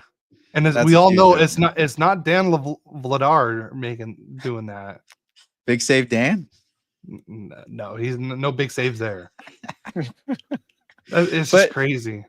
You mentioned when you talk about the power play, like it should be -1 for the Ducks. Have you seen the new rule at the PWHL for shorthanded goals? Yeah, if they score, the penalty's over. Yeah, it's a breakout, they call it, or jailbreak. So during last offseason, we did, if we were commissioner, what rules or what will we change for the game? And I believe that was one of our picks. It's a pretty sweet rule, and it seems to work out well, and it gives you a little bit more initiative to play stronger on the penalty kill. But speaking of the Ducks penalty kill, like I've noticed that it's been a lot better other than the Flames game. But I think I know why it's been a little bit better, because they got Terry and Leo Carlsson out there now on the PK. Terry is just he's my vote for captain of the team, just with how solid he is. Like McTavish has like the attention and everything, and then Lacombe, he's having a flashy year. But overall, the way that Terry's been playing his whole career, and just how like he's such a 200-foot player, and like watching him is such a good way to learn how to play hockey. Yeah. If it's not Terry, and I know I hate to say it, but you could tell the way he is on the bench and the way he talks. I think Zegers would be a good captain too, because he's always talking, but he's also helping everyone with their game at the same time. So I see a little captain. I know it's like a far-fetched kind of thing, but with him, and the media would eat him up. Yeah, but like I think that would also be a good way to shut up the media at the same time. making him captain. Maybe no more trade rumors Yeah, around him. definitely. So, but all right. So, Dad, you can go with your last game of the week. Oh, I thought we were just gonna forget that game. Oh, okay. Let's move on then. Talk about Utah. Well, I'll do it quick because we can move on because this game was Utah dominated them, 25 shots in 2 periods to 10. Wow. And the Kings only outshot them in the third period 10-5. So it was 30 shots to 20. Real quick, Kempe scores his 33rd from Kuzmenko and Doughty, put the Kings up 1-0. Then Krause scores his 11th for Utah from Doan and McBain to tie the game in the second period. And then we went to the third period, and the third period was all Kings. Fiala scored unassisted, his 29th, to put it 2-1. Moore, his 18th from Deneau, his 32nd to make it 3-1. And then Drew Doughty, the empty netter from Byfield, and that was on face-off, talking about the importance of face-off. But you know why people say it's not important? Because the analytics don't prove it out according to analytics. I disagree with you, Cody. I mean, I disagree and agree with you. I disagree with the analytics. I think it makes a difference. If you can have possession, they can't score on you if you have possession. So the 3 stars of the game real quick. Krause was the 3rd star with a goal. Fiala, the 2nd star with a goal. And the 1st star of the game was Kemper, who had a .933 save percentage and gave up 2 goals. So now Utah is definitely one of those teams that played themselves out of a playoff spot. They had every opportunity to go and win and get into that wild card spot, and they just kind of gave up games they shouldn't have. And I was kind of rooting for them to enter because it just with how crappy Arizona treated them, and those players deserve a lot better. But I definitely see a lot of building coming from that team for next year. They're going to be one of the scary ones next year. Well, yeah, they had a crap load of draft picks, and they've hit on a lot of them, and they were smart. They got Dursey, although unfortunately he was out for 2 or 3 months with an injury, and that Sergachev was the main trade that really helped. Both of them being out actually really hurt them. So injuries were part of that, I think. But I think they have a solid future. Yeah. I feel like how you described Utah was like how Detroit is in the East. They had everything. They had the 2 7-game win streaks and everything, and then just now they're third. They're not even the next team in for the wild card.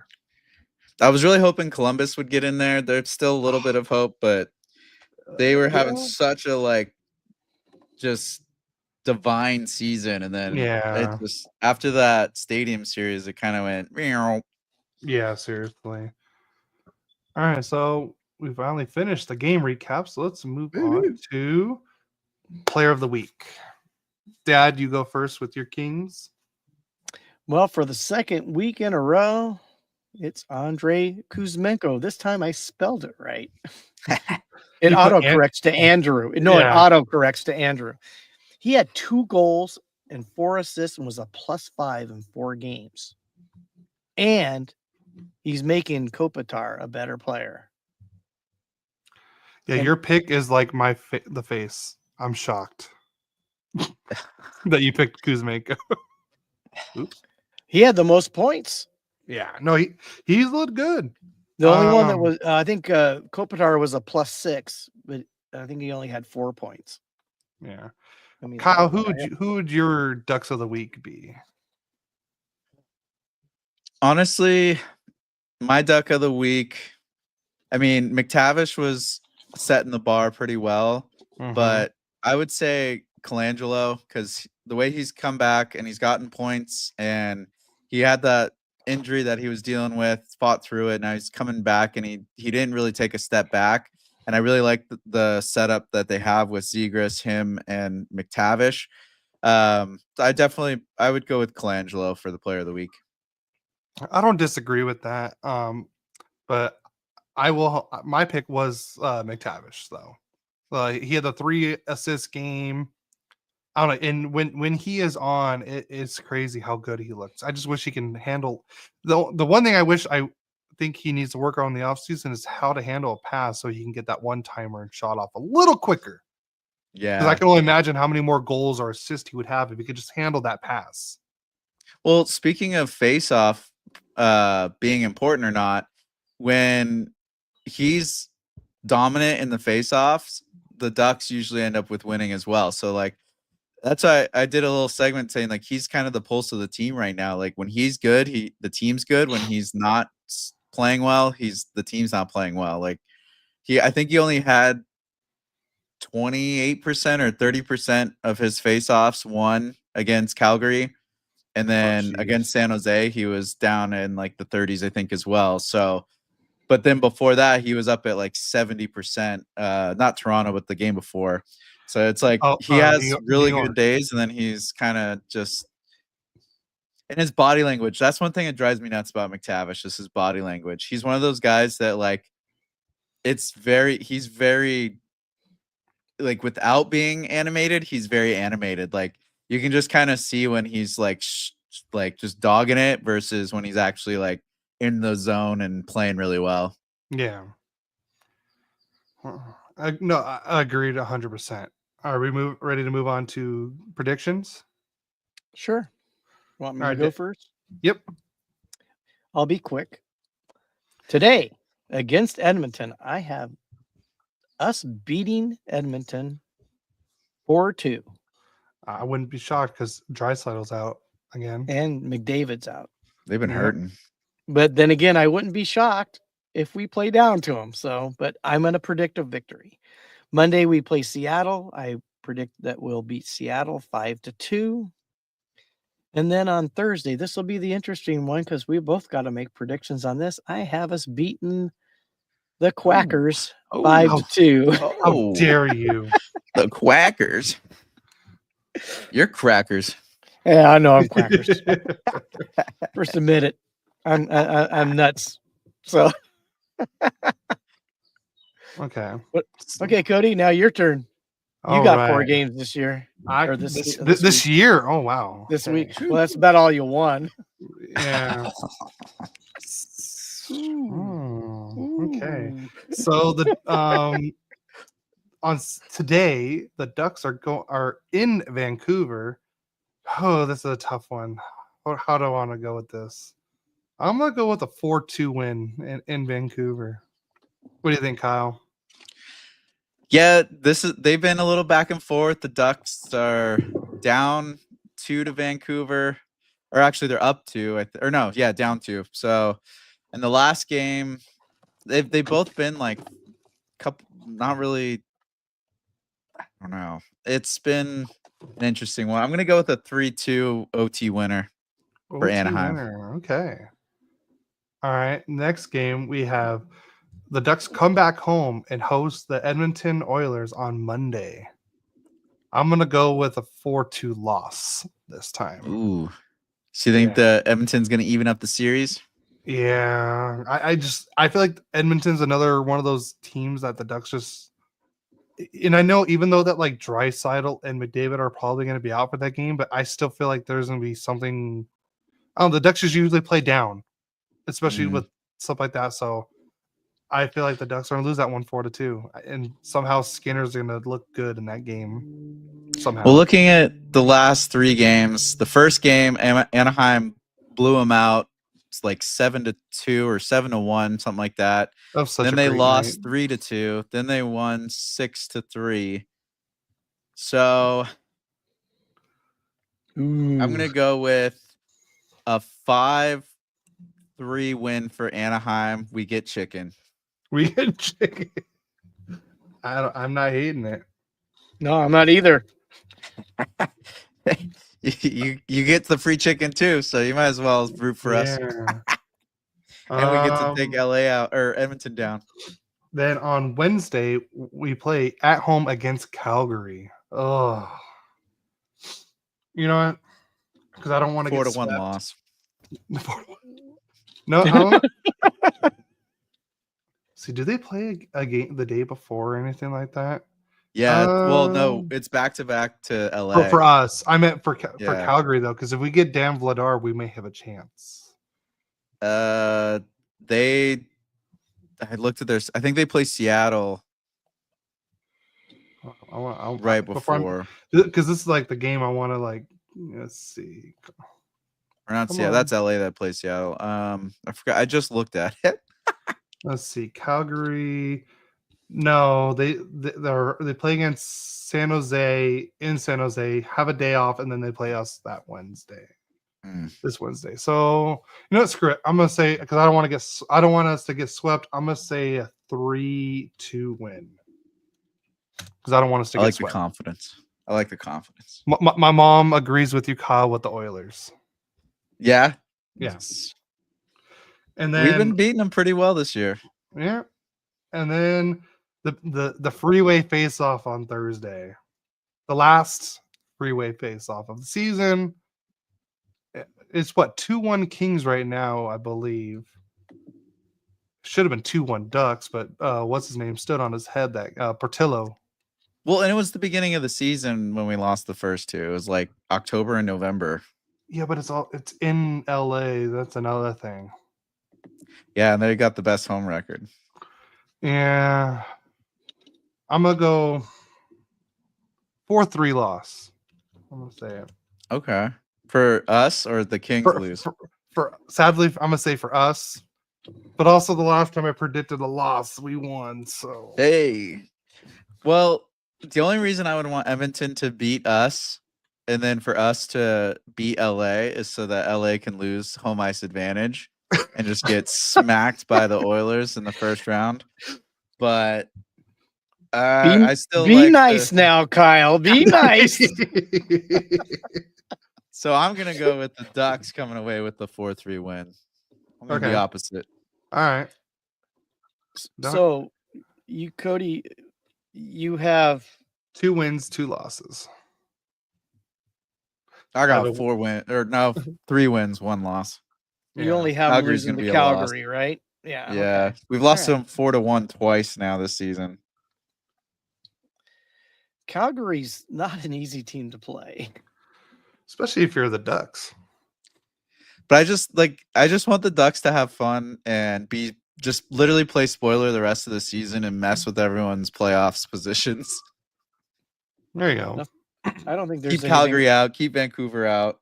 I don't think there's anything wrong with wanting to be a spoiler. It makes it fun to watch. No. So you go and spoil it for everybody else. And they got nothing to lose now, so it's like might as well go out there and enjoy yourselves. All right, so let's do a quick playoff recap on who's in and who's gonna be out. For the Atlantic right now, Toronto has clinched, but they haven't clinched the division yet. So Toronto is number 1 in the Atlantic with 96 points in 75 games. Number 2, you have the Tampa Bay Lightning with 93 points in 75 games, and the Panthers just 1 point less, 92 in 75. Wow. Yeah. And then Washington, who already clinched as well, in 76 games, they have 107 points. And then Carolina, who clinched as well, it has 96 points in 75 games. And the New Jersey Devil have in 76 games have 87 points. So that's for sure in. And then in the wild card, you have Ottawa Senators in the wild card 1 spot with 86 points with 75 games. And then Montreal Canadiens are at the wild card 2 spot with 81 points in 75 games. The Rangers, Columbus, and Detroit.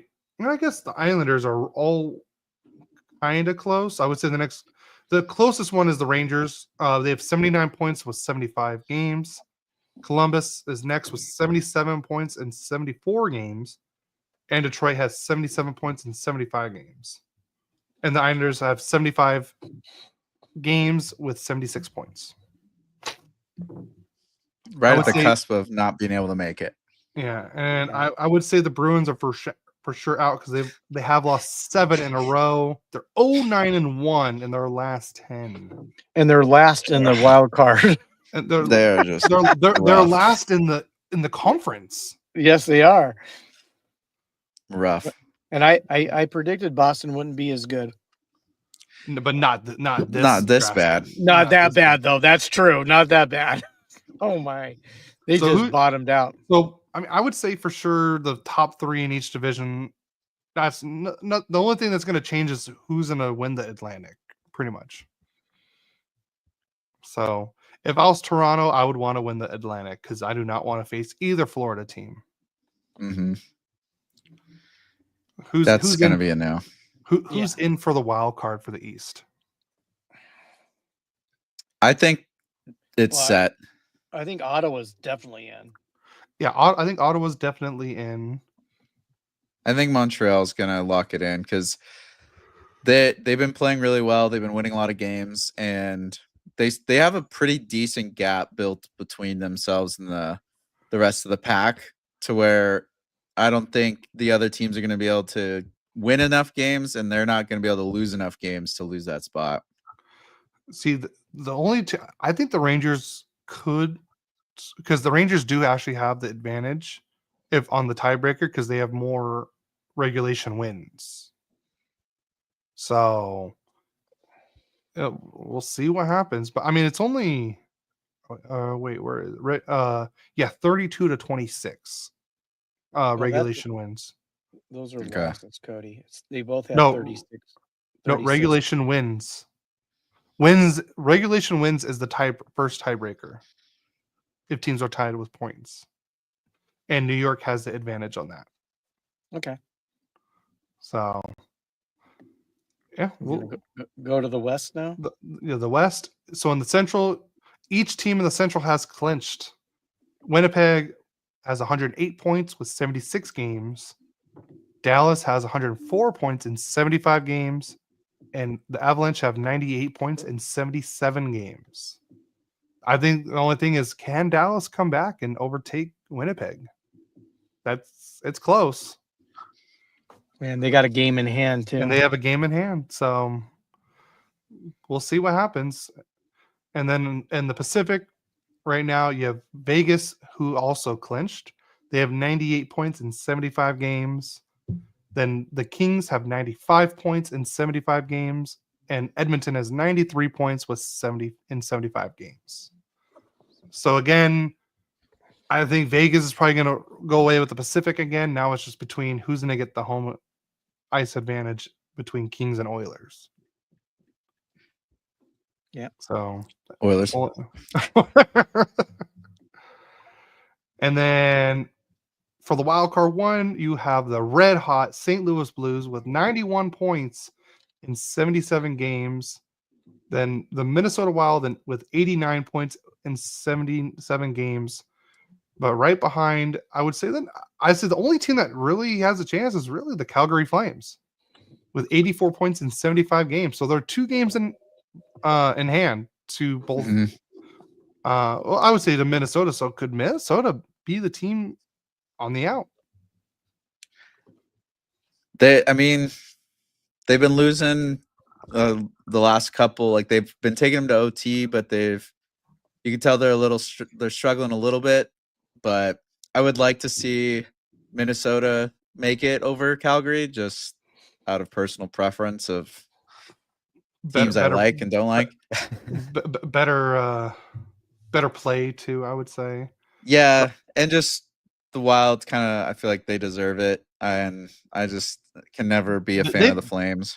They've been through, the Wild's been through a lot this season. It's, with Kaprizov out, then they had Eriksson out, then they have Brodin out, and is Kaprizov ever going to come? Is he going to come back soon? Because he was supposed to be back. I want to say his timeline was already passed, I believe, when he was supposed to come back.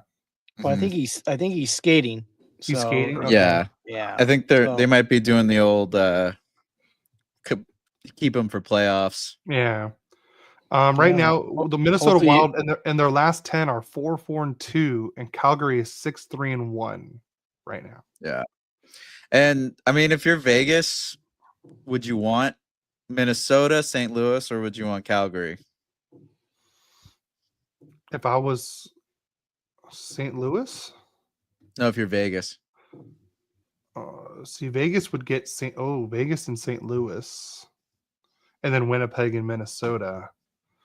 I don't know if I would want to play St. Louis at all.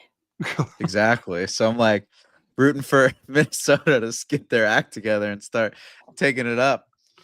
Because I wouldn't want to play them. Of course, And I'd rather have a Pacific see team Vegas. than I'd rather see Central. Vegas get beat by St. Louis. So I'd rather keep that right there. Take out Vegas in round 1. There you go. Yeah, but I just like to see the Pacific thrive. Yeah, They're not just the Golden Knights. There's another name, but we can't say it because we get in trouble.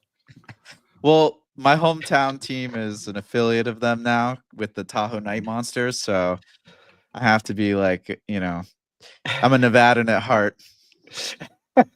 And they're my son's favorite team, so I got to be nice. nah. No, that's okay. All right, and then the last bit of news we have is the race for Gretzky, which really took a turn yesterday. Mm-hmm.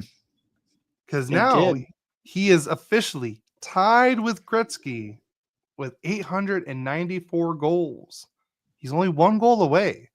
Spencer Knight last night was like, whew, thank God he didn't score that hat trick. Yeah. Well, So you didn't want that empty net, though. Yeah, which respect to that. And I was going to say this earlier when we said that Ryan Leonard scored his first goal. That's because Ovechkin didn't want to go out during the empty netting. He straight up told Carberry he's like, I'm not breaking the record on empty netter, which respect to that. we got them both tied at 894, right? Yeah, yep. So he's officially tied.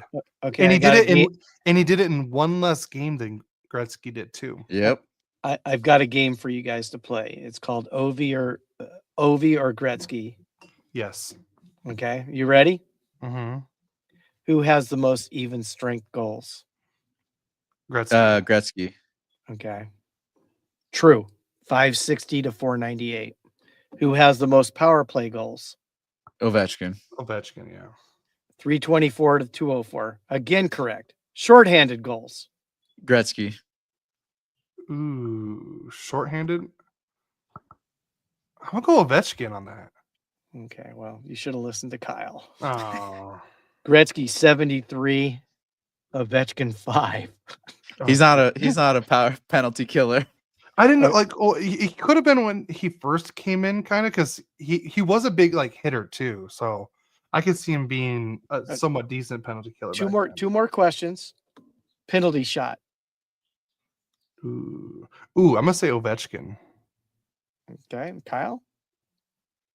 I want to lock it in with Ovechkin as well. Both correct. 2-1. Who'd have thought that? Okay. Well, they were saying that Gretzky was not a good penalty shot taker at all. No, he wasn't. I remember because you guys were too young to watch him play. He had the brain, not the hands. Yeah. How about empty netters? I want to say Ovechkin. Ovechkin does by I want to say 14 or 15 goals.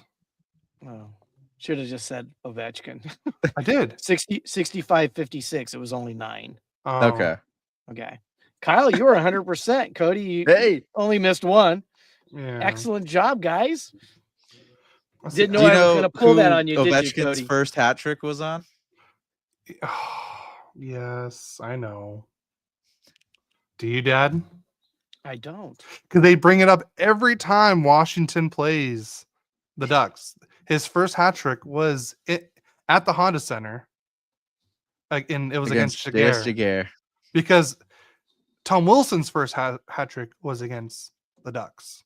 And then Protos's first hat trick was against the Ducks. So they bring it up every time. That's how. But that was Ovechkin's only hat trick against the Anaheim Ducks. And I believe they won 3-2 in overtime. It was OT. Yeah.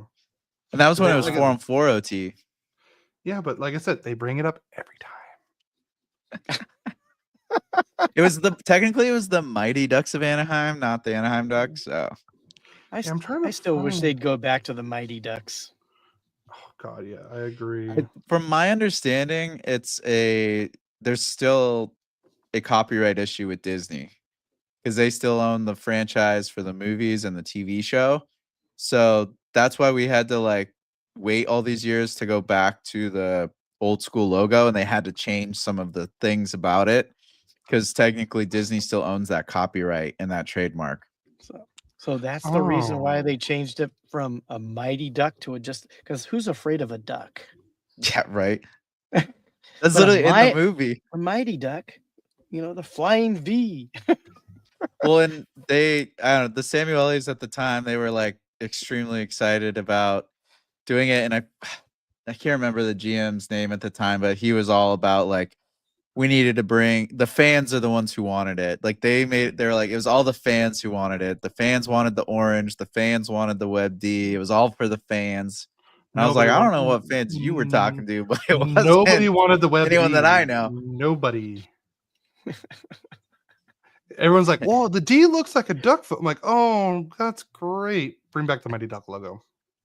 Yeah, please go back. And we finally did, and that it's the sales have been like through the roof for merchandise this year, and like Yeah. the rebrand was really smart. I just wish they would have done like a blackout, not the pure orange. Well, I think they're working on that. I believe because we don't have an alternate, so I would love to see. I don't know about a black. A black jersey would look cool, but I would like to see an eggplant and jade third jersey. Yeah. Well, have you seen the like junior Ducks jerseys that they came out with for like the No. AAA programs? No, I haven't. Those are what I was thinking the Ducks were gonna go towards. They're freaking awesome. If you look, they should have the picture up. If you look up Junior Ducks new jerseys, they came out last year before the rebrand, and they're like a blackout with like the orange okay. crest. I've seen it. Okay, I know which one you're talking about. So I just think you could do like the sweater, the home sweater, the same, but just literally swap the orange and black so like have an orange stripe and a all black sweater. Let's see, where is it? I know the jersey you're talking about now. I can't find it right now. Let's see if maybe it's on their Junior Ducks website. It's on the Junior Ducks Insta for sure. Oh, on the Instagram. Yeah, but it's probably way down there now that they've had it for about a year or two. But if for anyone listening, I absolutely recommend looking up those because those are really, really awesome. Well, I think both teams' rebrands were better than what they had before, but I really think the Kings could have done more of the old school stuff in there a little bit, like the early 2000 uniforms were. I love those. Those look great. A little bit more color to them. Yeah, A little more definitely contrast. better than that weird shield that you guys had though forever. I like the new Oh, colors. as what I call it, the home plate logo. Yeah, And it's funny because our friend Adam, he has season tickets to the Ontario Reign because he lives in that area. When I told him that it looks like a home, when he heard on the podcast when I said it looked like a home plate, he said he never realized it until I said it. Well, all the other co-hosts other than you and Eddie, we all umpired at one time together. Oh, okay. Times. Yeah. A lot of travel ball, mostly travel ball with Eric, because he didn't do high school out here. No. And you only did a few years of high school. So, but that's where we all know each other from. So the home plate. That's why home plate means a little bit more in case you. Yeah, it's very. Know. You're staring at it for a few hours. You know what one looks like. Yeah. Oh, absolutely. Someone sent me. I just don't know where it was. Someone sent me a trivia question for us. Oh, here I have one right here. Which 4 NHL logos have the full U.S. state in them? Oh, I feel like I kind of answer this one, so I don't want to cheat. All right, Dad. You tell me if you can guess, there's 4 of them Have the whole state in there? in the logo. The name. The name, like the name is spelled out on the main logo. There's another one. I have But no idea. the one I that have they no the one they idea. say is kind of a lie because it's not a state. Actually, it is just not that state. It's a district technically. But it is technically a state, just not that state. So it's like, yeah, I was gonna give that hint. Don't look it up, Dad. I see you cheating. I'm cheating. I don't know. Him. I wouldn't know. I'm not into the logo. Okay, stuff. one of them is an original 6 team. We were talking about them possibly making the playoffs. Yes, Possibly Rangers. Rangers. They just won the Stanley Cup last year. Florida. Ovechkin plays for this team. Oh Ever heard God, of who him? could that be? Washington Capitals. Yeah, Make it easy for the old man. That's the one that Kyle was saying. Like, it's a district, but it's technically a state at the same time, just not that state. Yeah, And the other one is a brand new team. brand new team. Seattle. No, Brand it's literally new, their like own this team. season. Oh, Utah. Utah. Yeah. Literally their name. Yeah. Well, they're not There was really a brand new team. They just moved. That's what threw me off. No, they're a brand new team. This is No, but yes.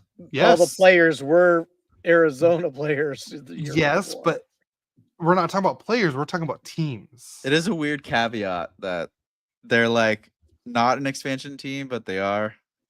Because the Arizona Coyotes still technically can come back Yes, technically.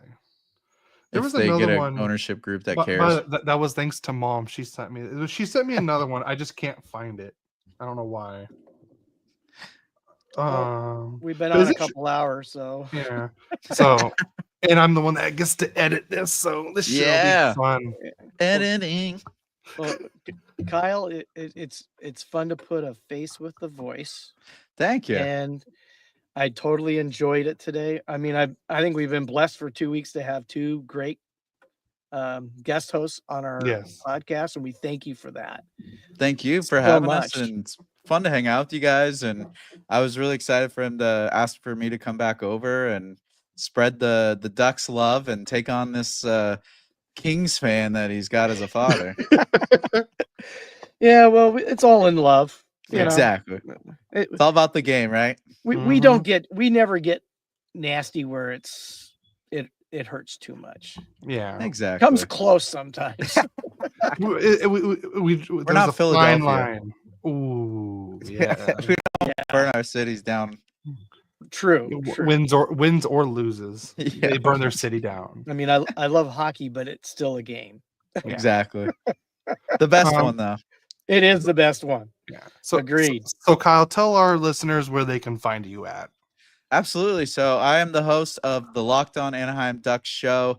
We have post every day, Monday through Friday, on YouTube, Spotify, Apple Podcasts, YouTube Music, wherever you listen to podcasts, or if you want to watch my ugly mug, you can check it out on YouTube. Make sure you like, subscribe. We're trying to grow and get the product out there more, and just get the Anaheim fan base bigger and more connected. Amen to that. And it's a great podcast. You do a great job, Kyle. Even though I'm a Kings fan, I do appreciate what you do. So, I mean, because we all do love hockey. That's number Absolutely. one. So, And just Thank so you, guys and I know, love your concept. I'm a Locked On everydayer, of course. Yeah. So, yeah, me too. Locked on every day. every course, day. That's the way 32 we like thoughts. it. Our everydayers 32 are our besties. Yeah. 32 Thoughts gets in there too. 32 Thoughts, Fit and Chiclet. That's just the Pocky world needs to grow. It's the more people that it can connect and reach. Like, I think we're starting to take NBA fans. We're starting to take football fans, like, especially the younger generation, with how fast and dialed in the game is. Like, you cannot just sit there and get bored during a hockey game, because there's just it keeps going and keeps going. And then going to see it in live, it's just the more we can grow the sport, the more we can it just helps everyone, and it's the world's better for it. It Oh, definitely true. amen. It was like that that one guy you sent me on Instagram. Was it Trailer or what was his name? Oh yeah, the Trailer Park Sports Network. Yeah. Oh god, He he's so just funny, and became a he's fan. so he was talking about even Nate Thompson commented on one of his videos. Former Duck and King. Mm-hmm. So, and the guy knows his stuff pretty quickly for someone that's only been into the game for about a month or so. So yeah, he's got the bug. Like, it reminds me Yeah. of when I first got really into hockey. Like, I had every game on. This is before ESPN Plus, so I was like trying to find the streams and stuff. It's like you got Yeah. every game. You're watching YouTube. You're watching everything just to get like more and more just understanding of it, because it is one of those sports. Once you really lock in the rules, no pun intended, you like. It just makes the game that much more enticing, because you're like, wait, so they can't leave that blue line when they have it in there? Like, they have to keep it in, or they got it? Like, there's just little nuances, and you realize just how tight and fast the game really is. Yeah, like I remember when we first started, I had a buddy of mine I used to work with. He would call me like, "Hey," he was watching the playoffs at home with his wife, and he's literally calling me like, "Hey, what's up with this?" And I'm like, "Dude, I'm driving right now. I can't really look, but give me like 20 minutes and I'll call you back." And he's like, "Okay." And I looked up the play he was talking about, and so he was asking questions because he didn't know what was going on. And that's actually how we got the idea for our Hockey 101 episodes, was because of my friend. He kept calling me and asking me. I was like, you know what, screw this. Let's just make during the off season, we're going to do like a Hockey 101. So that way our new hockey fans can go and check out and listen to, so that way they know the game better. Absolutely. The That's biggest awesome. reason people don't become fans is, one, that puck is hard to follow. Mm-hmm. But once you get the hang, you got to spend some time, watch the games. So much action that should keep you riveted to the TV. Yeah. But once you start understanding how the game is played, it's easy to follow. Mm-hmm. Even without the little trailer on the puck that sometimes you get. I mean, that does help some people. Yeah, but it was so bad at the same time. I know. But it was a great attempt to try to get people to follow the puck. It was, but we are. Pro tip: watch where the players' heads are looking. You'll find the puck. That's what I say. Yeah. If you follow the players, where 2 or 3 are going at the same spot, that's where the puck is. Yeah. Because if they're all looking around, that means they don't know where either. And we've seen that too. Yeah. Yep. So before thanks we again get out for of here, having me, guys. Oh yeah, anytime. You can always text me and let me know. And you're I'd love always to have welcome you come. on another time, Kyle. It's been fun. It just Absolutely. flows. It doesn't even seem like it's been that long. Yeah. No, I got to get you guys on another episode as well. It'd be nice to have you guys and just keep growing the community. Amen to that, brother. Amen to that. Yep. But before we get out of here, we are part of the Elite Sports and Podcast, or Elite Sports and Entertainment Network. We have shows for all sports. The link tree is in the show notes. We have everything. We have an afternoon show that goes on daily. They talk about everyday news. That goes on at 11 a.m. Pacific time, but 2 p.m. Eastern time. And please, guys, go check us out on all social media at Royally Quacked. And again, we are on all audio networks: Spotify, Apple Podcast, Amazon Music, you name it, we're on it at Royally Quacked. Go check us out. And all you listeners on YouTube or audio, go to YouTube and go subscribe. I know everyone has a YouTube account. Go and subscribe. Let's get the subscribers up. And you can, like I said, you can put a face to the names. So go on there, check us out. And Dad, I'll let you lead us out with the chant, because I got Kyle here, so we got to go last. Yeah, you guys can go second. I have no problem with it. It says it right there, right below my name. Go Kings, go! Let's go Ducks today. Let's go Ducks! Fly together. Fly together. We'll see you guys next week.